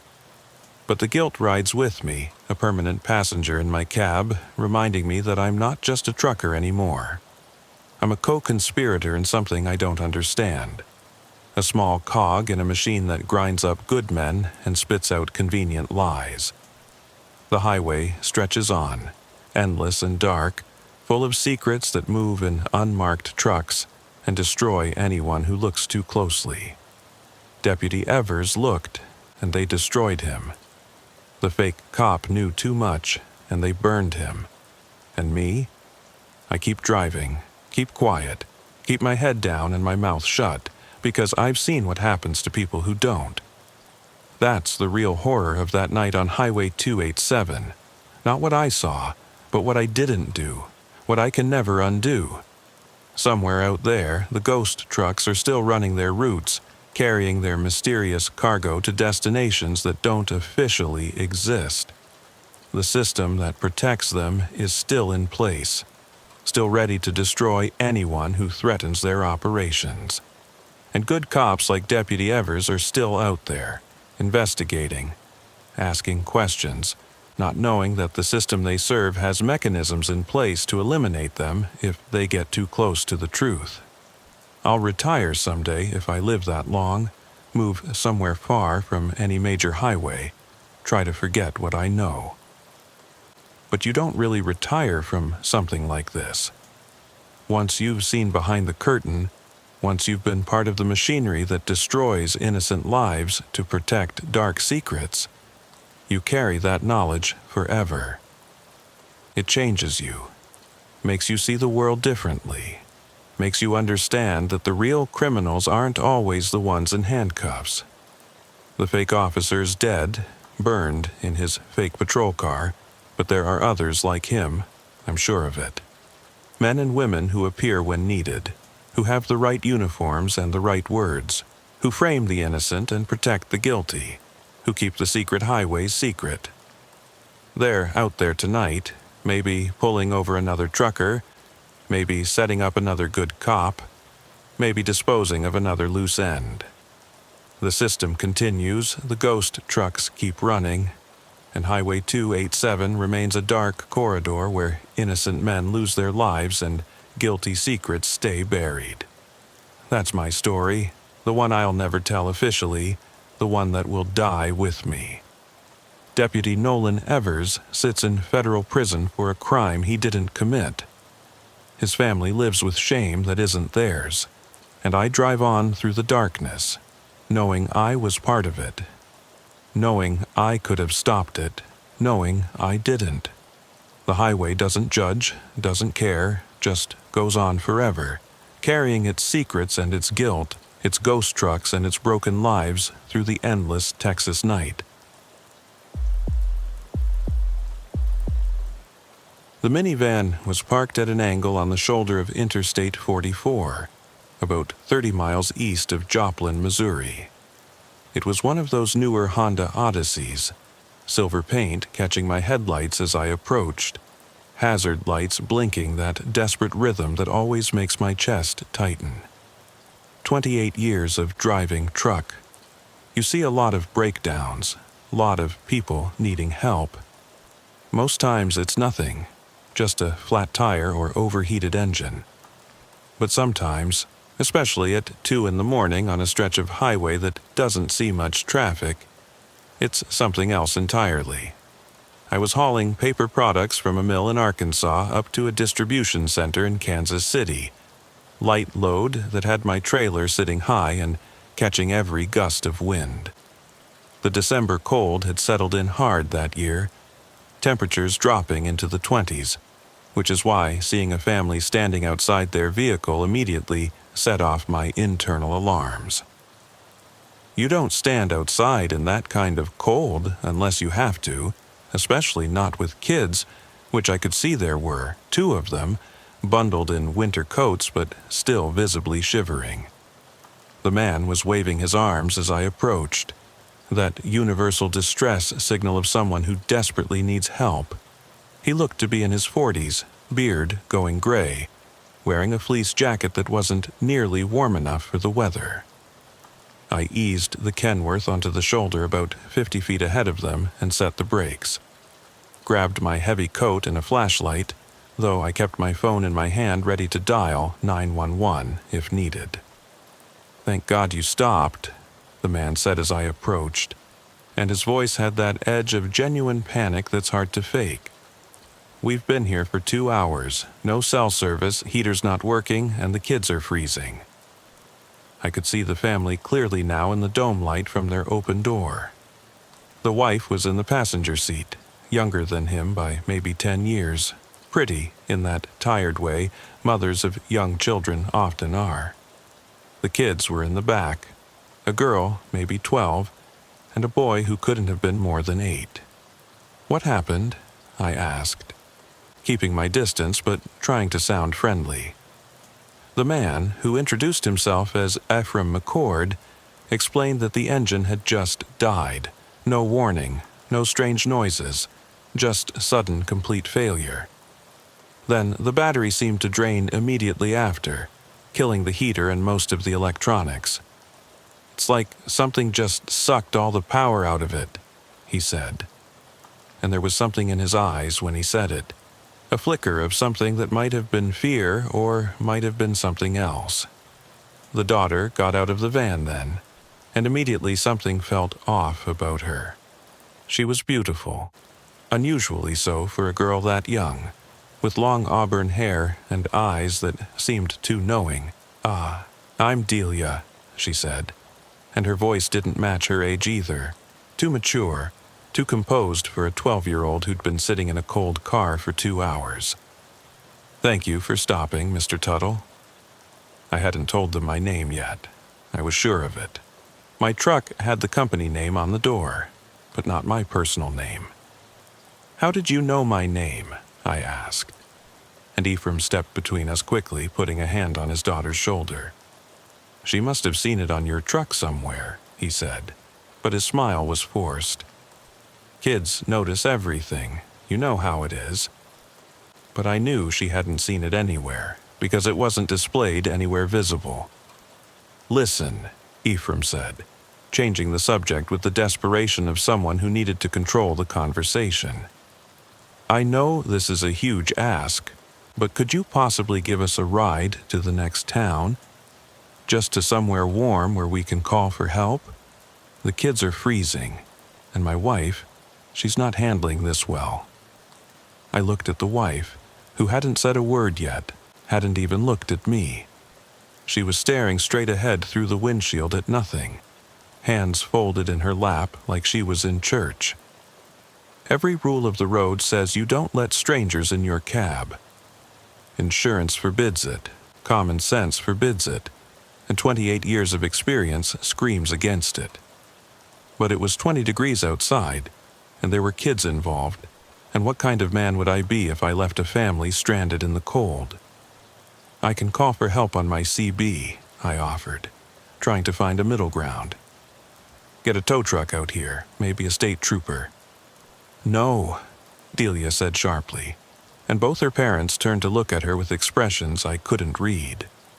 "I mean," she continued, softening her tone, "we've already tried that. Dad walked half a mile to try to find signal. Nothing works out here, it's like we're in a dead zone." She stepped closer to me and I noticed she wasn't shivering despite the cold. "Please, Mr. Tuttle, we just need to get somewhere safe." The boy spoke for the first time then, his voice small and scared. "The bad men might come back," he said, and his mother finally moved, reaching back to put a hand over his mouth, but it was too late. "What bad men?" I asked, and the family exchanged looks that told a whole story without words. Ephraim sighed, his shoulders sagging. "We had some trouble at a rest stop about an hour back," he said carefully. "Some guys were hassling us, following us.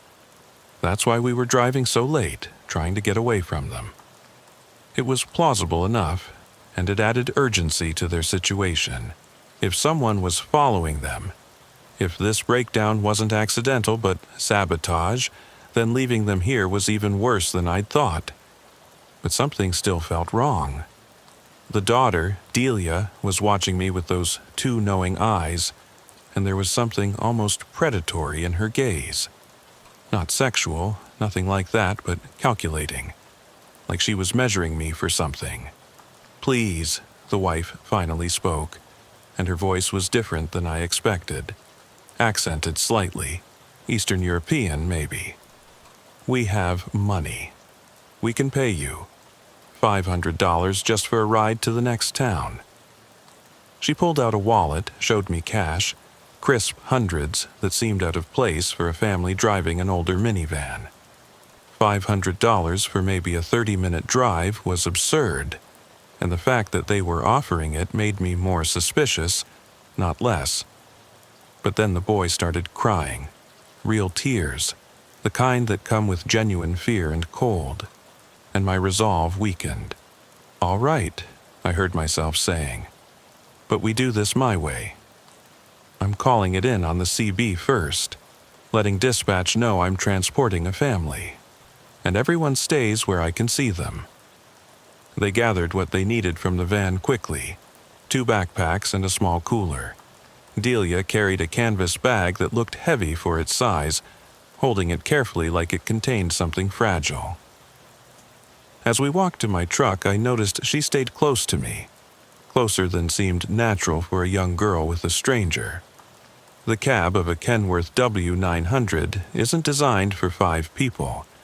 I had the sleeper compartment, but that was my private space with my personal belongings.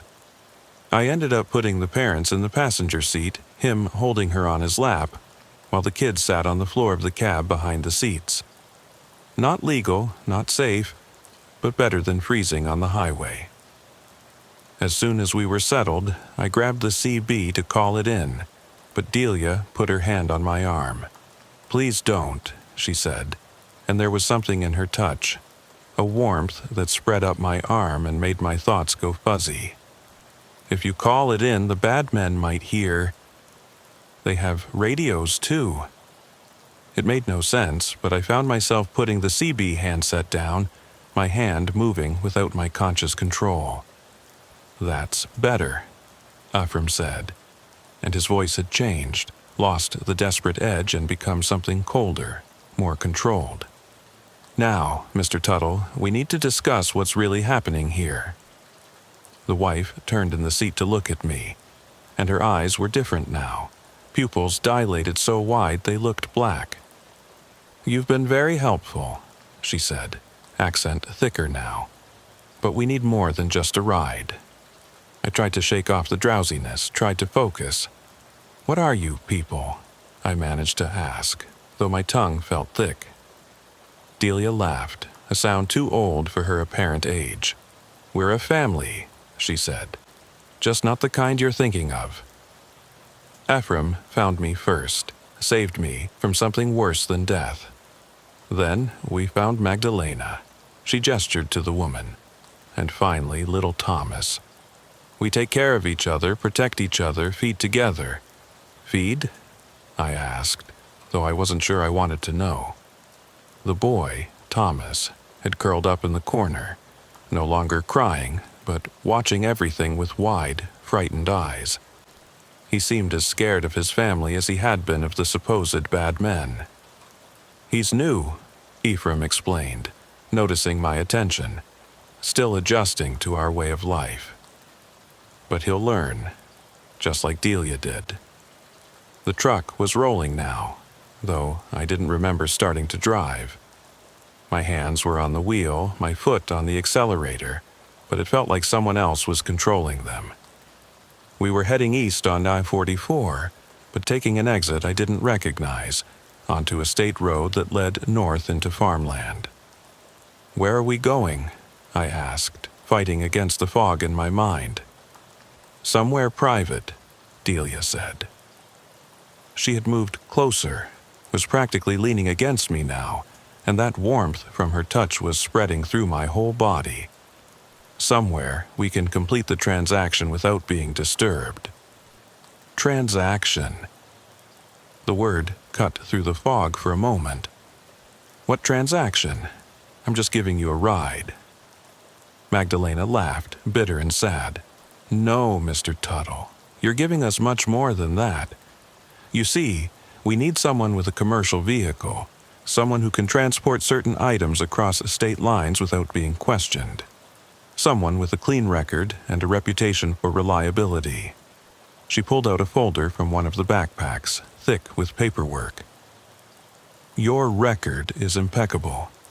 28 years, no accidents, no violations, no failed drug tests. Perfect. They knew everything about me. My driving record, my routes, probably my home address and family information too. This wasn't a random breakdown, wasn't a family in distress. It was a trap, and I'd walked right into it." "You staged the breakdown," I said, pieces clicking together. "You were waiting for a trucker to stop." "Not just any trucker," Ephraim corrected. "We've been watching you for weeks, Mr. Tuttle. Following your routes, learning your habits. You always stop for families in distress. It's admirable, really, that compassion, but it's also a weakness we could exploit." The road was getting narrower, darker, trees pressing in on both sides. We were miles from the interstate now, deep in Missouri backcountry. "What do you want me to transport?" I asked, though the spreading warmth was making it hard to care about the answer. Delia opened her canvas bag carefully, revealing what looked like mason jars filled with dark liquid. In the dim cab light, the liquid seemed to move on its own, swirling and pulsing like it was alive. "Medicine," she said simply. "Very special medicine that certain people will pay enormous amounts for."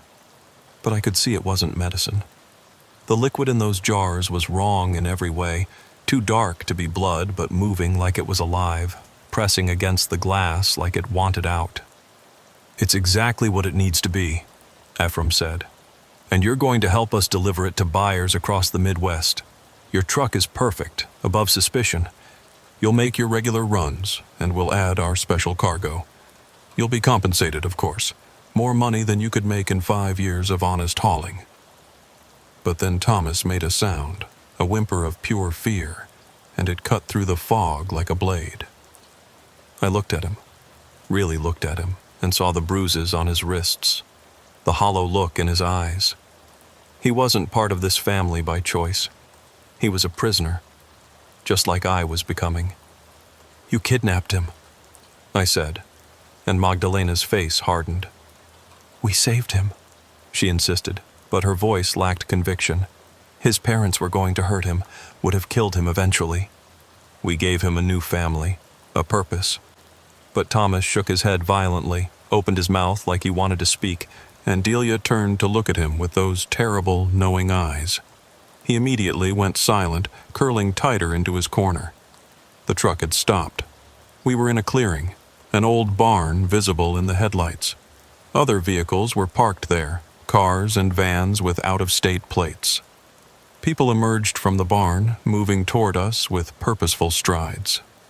They looked normal enough, could have been farmers or local workers, but something in the way they moved was wrong, too coordinated, like a pack hunting together. "Welcome to the distribution center," Ephraim said, opening his door. "Time to unload your regular cargo and load our special editions." But I wasn't moving, couldn't move. The warmth had turned to paralysis, my body no longer responding to my commands. Delia stayed with me while the others got out, her hand still on my arm, maintaining whatever hold she had on me. "You're probably wondering what I am," she said conversationally, like we were having coffee at a truck stop. "The truth is, I don't really know. Ephraim found me when I was much younger, living in foster care. I could do things, influence people, make them see what I wanted them to see. He taught me to refine it, to use it for the family's benefit." "You're going to help us, Mr. Tuttle," she continued. "You don't have a choice. But I want you to understand that we're not monsters. We're survivors, doing what we need to do in a world that would destroy us if it knew we existed." She gestured to the jars in the bag. "That medicine, as we call it, helps people like us, people who are different, who need something extra to maintain their human appearance." Human appearance. The words confirmed what I'd been trying not to think. These weren't people, not entirely. They were something else, something that needed special substances to pass for human. And now they wanted to use my truck, my reputation, to distribute their nightmare fuel across the country. The others were unloading my trailer now, moving the paper products to one of the barns. They worked efficiently, systematically, like they'd done this many times before. How many other truckers had they trapped like this? How many were out there right now, hauling their dark cargo along with legitimate loads, unable to refuse or report what was happening? Thomas suddenly moved, launching himself at the passenger door. He'd been pretending to be more paralyzed than he was, waiting for his chance. He got the door open, tumbled out onto the ground, started running toward the trees. For a moment, hope flared in my chest. If he could escape, maybe he could get help, tell someone what was happening here. But Magdalena was impossibly fast. She didn't run so much as flow across the ground, catching Thomas before he'd made it 20 feet. When she brought him back, he was unconscious, head lolling against her shoulder. "Children," she said sadly. "Always so difficult in the beginning. But he'll learn just as Delia did." Delia. They loaded the jars into hidden compartments in my trailer, spaces I didn't know existed, behind false panels and under the floor. Dozens of them, each pulsing with that dark liquid that hurt to look at directly. When they were done, the trailer looked exactly the same, would pass any inspection unless someone knew exactly where to look. "Your first delivery is in Denver," Ephraim said, handing me a phone I didn't recognize. "The address will be texted to you when you arrive. You'll wait at that location for exactly 10 minutes. Someone will come for the cargo. You don't speak to them, don't look at them directly, just let them take what they came for. Then you continue your regular route as if nothing happened." "And if I don't?" I managed to ask, Delia's control loosening slightly now that the cargo is loaded. If I drive straight to the police? Delia squeezed my arm, and pain shot through my body like electricity. Then we'll know, she said simply. I'm connected to you now, Mr. Tuttle. I'll feel it if you try to betray us, and we'll find you, no matter where you go. But more importantly, we'll find your wife Janet, your son Michael at Colorado State, your daughter Sarah and her new baby in Tulsa. They knew everything, every detail of my life, my family, everyone I cared about. The threat was clear without being stated directly. Cooperate or watch everyone you love suffer. They had me, and we all knew it. Take Thomas with you, Magdalena said suddenly, and Ephraim turned to look at her in surprise. He needs to learn, she said firmly. And Mr. Tuttle needs insurance that we trust him. The boy goes with him to Denver. If the delivery is successful, we'll retrieve him there. So Thomas was loaded into my sleeper compartment, still unconscious but breathing steadily. Delia touched his forehead, and his eyes opened, glassy and unfocused. You're going on a trip with Mr. Tuttle, she told him. You'll be good, won't you? You'll do exactly as he says, and you won't try to run again. Thomas nodded slowly, mechanically, and I realized she had him under the same control she'd had on me. They let us leave then, just like that. No guards, no escort. Just me and a kidnapped child and a trailer full of nightmare fuel heading back to the interstate. The phone they'd given me was active, showing a GPS tracker that I knew was monitoring our every move. Delia's warmth still pulsed in my arm where she'd touched me, a reminder that I was never really alone. Thomas sat in the passenger seat, staring straight ahead. Whatever Delia had done to him was wearing off slowly, and I could see awareness returning to his eyes. When he finally spoke, his voice was small and broken. They killed my parents, he said. Made it look like a car accident. Then they took me, said I was special, that I had potential. But I'm not special. I'm just a kid they stole. How long? I asked, keeping my eyes on the road. How long have they had you? He thought about it, and I could see him struggling to remember. 3 weeks, I think. Maybe a month. Time is weird with them. Sometimes a day feels like a year. Sometimes a week passes in what seems like minutes. We drove in silence for a while, the highway empty except for the occasional long hauler heading the opposite direction. The phone buzzed with coordinates, the delivery location in Denver. A warehouse in an industrial district, the kind of place that wouldn't draw attention at any hour. What happens if we don't go? Thomas asked, reading my thoughts. They hurt my family, I said simply. And probably you, too. He nodded, unsurprised. They're not really a family, he said. They're parasites, using people like us to survive. Those jars, that liquid, it's extracted from people like me. People with certain genetic markers that make us compatible with their needs. They farm us, basically, keep us alive to harvest what they need. The horror of it was too much to process. They weren't just smuggling some mysterious substance. They were trafficking in human essence, something extracted from kidnapped children like Thomas. And I was now part of it, willingly or not, transporting their harvest to others of their kind. The Denver skyline appeared in the distance, mountains behind it painted purple by the approaching dawn. The phone buzzed again, more specific directions now. I followed them mechanically, my mind racing through possibilities. Could I signal someone? Leave evidence? But Delia's warmth pulsed in my arm, reminding me that I was being monitored in ways I didn't understand. The warehouse was exactly what I'd expected. Abandoned looking, no signs, no indication of activity. But as we pulled up to the loading dock, a door opened and 3 figures emerged.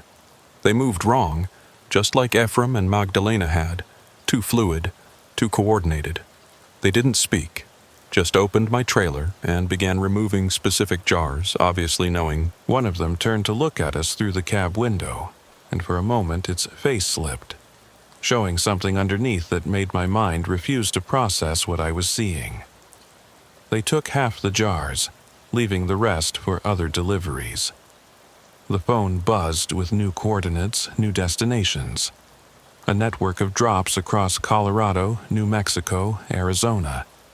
Weeks of driving, weeks of being part of this nightmare logistics chain.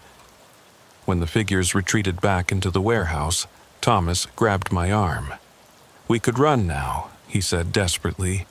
"They got what they wanted here." We could disappear, but I knew better. Felt the pulse in my arm, saw the tracker on the phone. Thought about Janet sleeping safely in our bed in Amarillo. "They'd find us," I said, "and they'd punish everyone we care about." Thomas slumped back in the seat, defeated. "Then we're trapped," he said, "just like everyone else they've caught."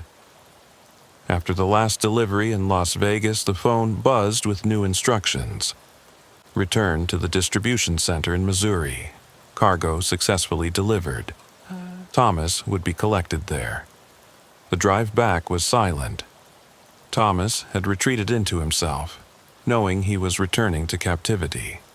I wanted to comfort him, to promise I'd find a way to help, but we both knew I was as trapped as he was. When we arrived, Ephraim was pleased. "Excellent work, Mr. Tuttle," he said. "Every delivery completed on schedule, no complications. You're a natural at this." Thomas was led away by Magdalena, not fighting, knowing resistance was useless. He looked back at me once, and in his eyes I saw a plea I couldn't answer. "You'll receive your first payment tomorrow," Ephraim continued. $20,000 deposited in small amounts to avoid suspicion. The next run is in 2 weeks. We'll contact you with pickup instructions.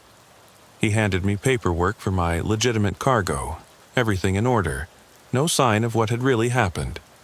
"Oh, and Mr. Tuttle? Don't think about going to the authorities. We have people everywhere." Delia approached me one last time, touched my arm again. The warmth spread, but this time it carried images.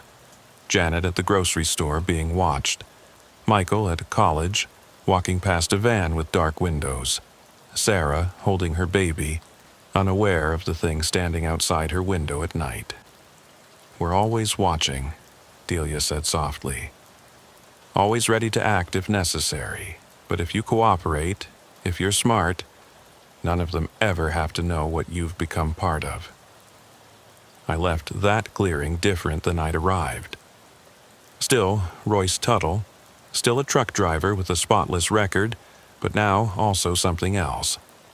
A collaborator, a smuggler, a cog in a machine that shouldn't exist. 2 weeks later, the phone buzzed again. New pickup location, new cargo, new destinations. I thought about ignoring it, but then I saw the car parked across from Michael's dorm. Saw the van following Sarah to the park. The message was clear. Compliance or consequences. This became my life. Regular runs mixed with special cargo, legitimate shipping interspersed with trafficking in substances that shouldn't exist. The payments kept coming, blood money that ensured my family's comfort while destroying my soul. I saw Thomas twice more over the next year. Each time he looked more hollow, more drained. They were harvesting him regularly now, extracting whatever essence filled those jars. Other drivers started recognizing me at truck stops, giving me knowing looks. We were a fraternity of the damned, all carrying dark cargo, all trapped by threats to our families. We never spoke about it directly, but we knew. You could see it in the eyes, the weight of carrying secrets that would destroy the world if revealed. Last month, I picked up a new kind of cargo. Not jars this time, but actual people. Children, like Thomas, sedated and hidden in compartments I didn't know my trailer had. When I made the delivery, I saw Thomas again. He was helping to unload the children, moving mechanically, dead-eyed. They'd broken him completely, turned him into one of their tools. That's the real horror of it all. Not just that these things exist, not just that they feed on us, but that they've made us complicit in our own victimization. Thousands of drivers, warehouse workers, officials, all trapped in the same web, all helping to maintain the system that preys on humanity. We're livestock that helps manage the farm, too scared for our families to resist, too deep in to escape. So I keep driving. The phone sits on my dashboard, waiting to buzz with instructions. Delia's warmth pulses in my arm, a constant reminder that I'm owned, controlled, part of their network, whether I want to be or not. The highway stretches ahead, endless and dark, full of secrets that move in trucks like mine. And somewhere behind me, Thomas helps prepare new children for harvesting, his humanity stripped away piece by piece until only compliance remains. The rest stop on Highway 169 near the Iowa-Missouri border was one of those forgotten places that the interstate system left behind. Just a gravel lot with a couple of concrete picnic tables and restrooms that hadn't been updated since the Carter administration. At 3 a.m, it was exactly the kind of place where truckers could catch a few hours of sleep without dealing with the bright lights and constant noise of the bigger truck stops. That's why I was there that night, and that's why Merritt Cooley was there too. I'd been hauling grain from Cedar Rapids down to Springfield, running solo like I had for the past 15 years. The Freightliner was getting old, but she still ran smooth, and I knew every sound she made, every vibration that was normal and every one that wasn't. Merritt's rig was parked about 30 feet from mine, a newer Volvo with Tennessee plates. I'd seen him pull in about an hour after me, watched him do his walk-around inspection with a flashlight before climbing into his sleeper cab. It was the sound that woke me up. Not loud, not violent, just wrong. Like air being sucked out of something, followed by a soft thud. I checked my watch, 3:47 a.m. Through my windshield I could see Merritt's truck, but something was off. The driver's door was open, dome light on, but no sign of him. Maybe he'd needed the restroom, though most of us had bottles for that to avoid walking through rest stops at night. I waited 5 minutes, then 10. The door stayed open, the lights stayed on, and Merritt didn't come back. Finally, I grabbed my flashlight and climbed down from my cab. The night was humid, thick with the smell of cornfields and diesel exhaust. Crickets were going strong, but underneath their noise was a silence that felt deliberate, like something was holding its breath. Merritt's cab was empty, keys still in the ignition, logbook open on the seat, fresh coffee in the cup holder still steaming. His phone was there too, screen cracked but working, showing 3 missed calls from someone named Diane. But Merritt himself was gone, like he'd just evaporated. I called out his name, swept my flashlight around the rest stop. Nothing but empty picnic tables and shadows that seemed deeper than they should be. That's when I saw the other truck. It was parked at the far edge of the lot, almost hidden in the trees. Old model, maybe from the 80s, no lights, no plates that I could see. It hadn't been there when I'd pulled in, I was sure of that. But there it sat, dark and silent, like it had always been there. I started walking toward it, then stopped. Something about it was wrong. Fundamentally wrong, in a way that made my skin crawl. I went back to Merritt's truck, grabbed his phone. Should have called 911 right then, but something made me hesitate. What would I say? A trucker was missing from a rest stop? They'd think he wandered into the woods to take a leak, tell me to wait an hour and call back if he didn't return. Instead, I scrolled through his recent calls. The last one he'd made was to someone named Nora Candler, just 20 minutes ago. I hit redial. It rang twice before a woman answered, voice tight with worry. Merritt? Thank God, I was starting to think. She trailed off when I didn't respond immediately. Who is this? She asked, and I could hear fear creeping into her voice.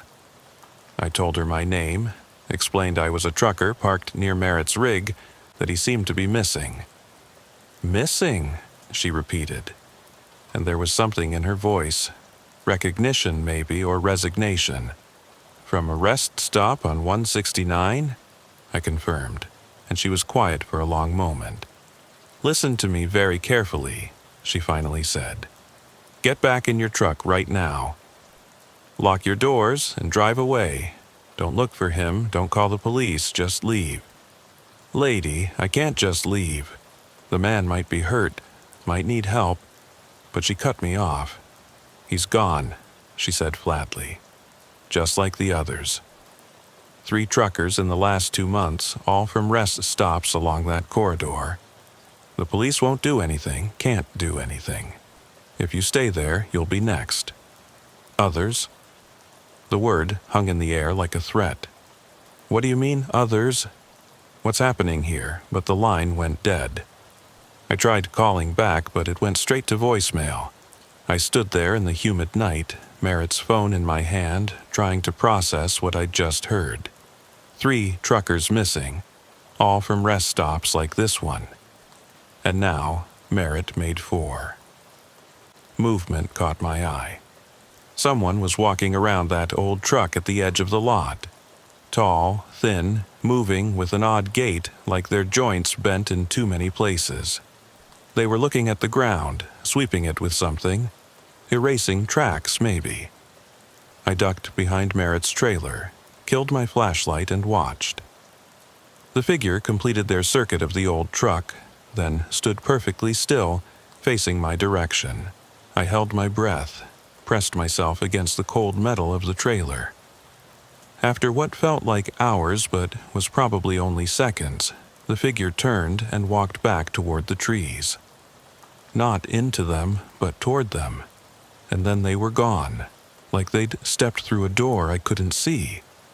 The old truck remained, dark and silent, but somehow it felt more threatening now, like it was waiting for something. I made it back to my truck, locked the doors, and started the engine. Every instinct told me to leave, to follow Nora Candler's advice and get out of there. But I couldn't shake the image of Merritt's open door, his still steaming coffee. What if he was hurt somewhere, needing help? What if those 3 other missing truckers had just needed someone to look for them? I turned on every light my truck had, floods and spots and hazards, turning the rest stop into daylight. Then I got out again, carried the biggest wrench I had, and started searching systematically. The restrooms first. Empty, just cracked tiles and the smell of ancient piss. The picnic area, nothing but cigarette butts and old food wrappers. The tree line, dense and dark, but no signs of disturbance. It was when I circled back toward that old truck that I found it. A wallet lying in the gravel about 10 feet from where the figure had been standing. Not Merritt's, this one was older, worn leather with a trucker's chain. Inside was a CDL for someone named Eugene Vance from Oklahoma, expired 3 years ago. But the photo was recent, couldn't have been more than a few months old. Eugene looked tired in it, hollow-eyed, like someone who'd been sick for a long time. There were other things in the wallet, too. A business card for a company called Transitional Services with no address, just a phone number. A folded piece of paper with dates and locations, all rest stops, all along Highway 169. And a photo of a woman and 2 kids, edges worn from handling. On the back, someone had written, "Remember why," in shaky handwriting. I was so focused on the wallet that I almost missed the sound. Footsteps on gravel, multiple sets, getting closer. I looked up to see 3 figures emerging from behind the old truck.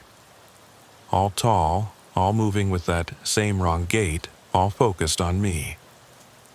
I backed toward my truck, wrench raised, but they weren't rushing. They moved steadily, deliberately, like they knew I had nowhere to run. "You should have left," one of them said, and their voice was like an echo of an echo, words formed without proper breath behind them. "Curiosity is dangerous here. Makes you visible to things that prefer to stay hidden." They were close enough now that I could see their faces in my truck's lights. Human features, but assembled wrong, like someone had described a face to an artist who'd never seen one. "Where's Merritt?" I demanded, trying to keep my voice steady. "Where are the others?" The middle figure tilted its head, considering. "Transitioning," it said simply. "From your world to ours, from your purpose to our needs. It's not painful, if that concerns you, more like sleeping while awake." I swung the wrench at the nearest one, connected solidly with what should have been a shoulder. It felt like hitting a bag of sand, giving but not breaking, absorbing the impact without damage. The figure didn't even step back, just looked at the wrench with something like curiosity. "Violence won't help," it said. "We're not here to hurt you. We're here to collect. The old truck needs drivers, and drivers need to disappear properly." "You're taking truckers," I said, pieces clicking together, making them vanish from rest stops, taking them somewhere. The figures exchanged looks that might have been amusement. "Not taking," one corrected, "recruiting. Your world has so many drivers, so many routes. We need guides who know the roads, who can navigate between spaces. The ones we take help us move through your infrastructure." "And if they refuse?" I asked, though I suspected I knew the answer. "No one refuses after the transition," the middle figure said. "The process removes that impulse along with others that would interfere. They become perfect drivers for our needs, never tired, never questioning, never trying to return home." Behind them, the old truck's engine suddenly rumbled to life, though no one was in the cab. The headlights came on, but the light they cast was wrong, too blue, too cold, showing things that weren't there in normal light. I could see shapes moving inside the cab, multiple figures where there should only be room for one or two. And in the driver's seat, barely visible through the windshield, was Merritt Cooley, hands on the wheel, staring straight ahead with empty eyes. "He's adjusting well," one of the figures noted. "Some resist more than others, but he seems naturally compliant. He'll make an excellent addition to our fleet." They started moving closer, again spreading out to cut off my escape routes. "You've seen too much now," the middle one said. "Learned too much. We can't let you leave with this knowledge." I ran. Not brave, not strategic, just pure panic running. Made it to my truck, dove through the door I'd thankfully left open, and slammed it shut. The engine was still running, and I threw it in gear, didn't care about anything but getting out of there. In my mirrors, I could see the figures standing calmly, not pursuing, just watching. And behind them, the old truck was following, Merritt's blank face visible in its headlights. I drove hard for 20 miles before I realized they weren't chasing me. Pulled into a well-lit gas station, hands shaking so bad I could barely hold my phone. Called 911, reported Merritt missing, gave them the rest stop location. They said they'd send someone to check, took my information, told me to stay where I was, but I couldn't. Kept seeing those figures, kept thinking about Merritt's empty eyes. The next morning, local news reported a trucker found dead at a rest stop on Highway 169. Heart attack, they said. Natural causes. They showed Merritt's photo, interviewed his company, talked about the dangers of driving long hours without rest. No mention of his truck being found empty with the door open. No mention of other missing truckers. No mention of an old truck with no plates. But I knew the truth. Merritt wasn't dead, not exactly. He was driving for them now, navigating between our world and wherever they came from. And somewhere out there, Eugene Vance was probably doing the same, along with those other 3 truckers and who knows how many more. All of them taken from rest stops, transitioned into something else, turned into drivers for things that shouldn't exist. I don't stop at rest stops anymore. If I need to sleep, I find a truck stop with lots of lights and people. If I absolutely have to use a rest stop, I keep the engine running, doors locked, and I'm gone in 5 minutes or less. Because I know they're out there, those figures with their wrong gaits and echo voices, looking for drivers to recruit, for people to transition. Nora Candler called me a week later. Don't know how she got my number. She said she was Merritt's sister, that she'd been tracking these disappearances for months, trying to find patterns. 3 truckers had been her brother's friends, had told him about strange things at rest stops before they vanished.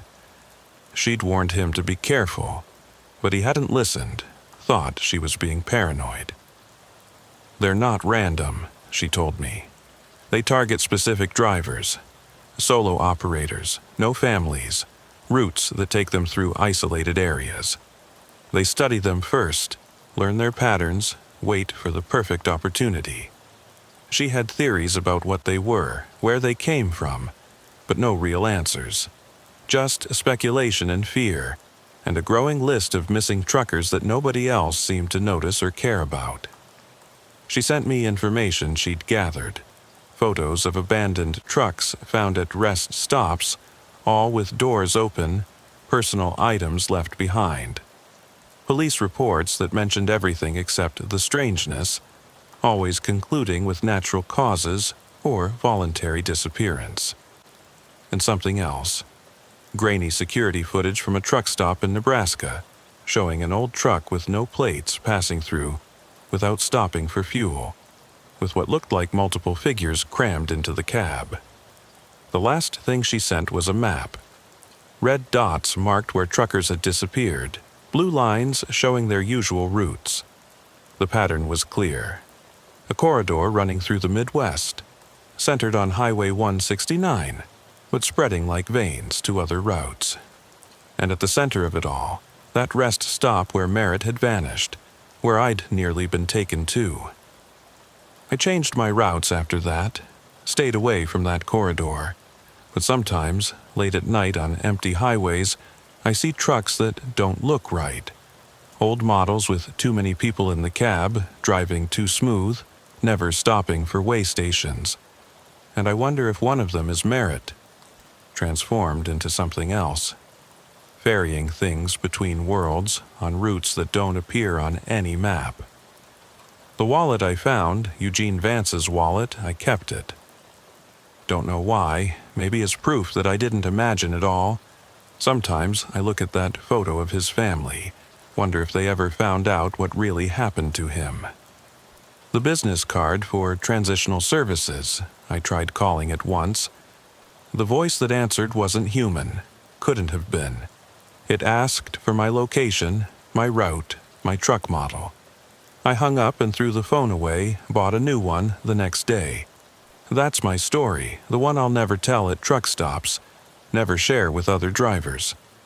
Because talking about it makes it real, and making it real means acknowledging that our highways aren't just ours, that things use our infrastructure for their own purposes, taking our drivers when they need them, transitioning them into servants for their shadow transportation network.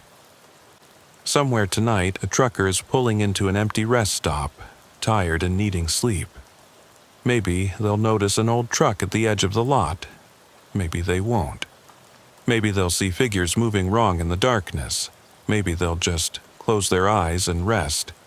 And maybe, just maybe, they'll disappear like Merritt Cooley, like Eugene Vance, like all the others who stopped at the wrong place at the wrong time. The highways go on forever, connecting cities and towns, carrying commerce and dreams. But they also connect to other places, darker places, where old trucks drive impossible routes and transitioned drivers stare endlessly forward with empty eyes. I know because I've seen it, because I almost became part of it. And every time I pass a rest stop at night, I remember Merritt's still steaming coffee and the sound of an engine starting with no one in the cab.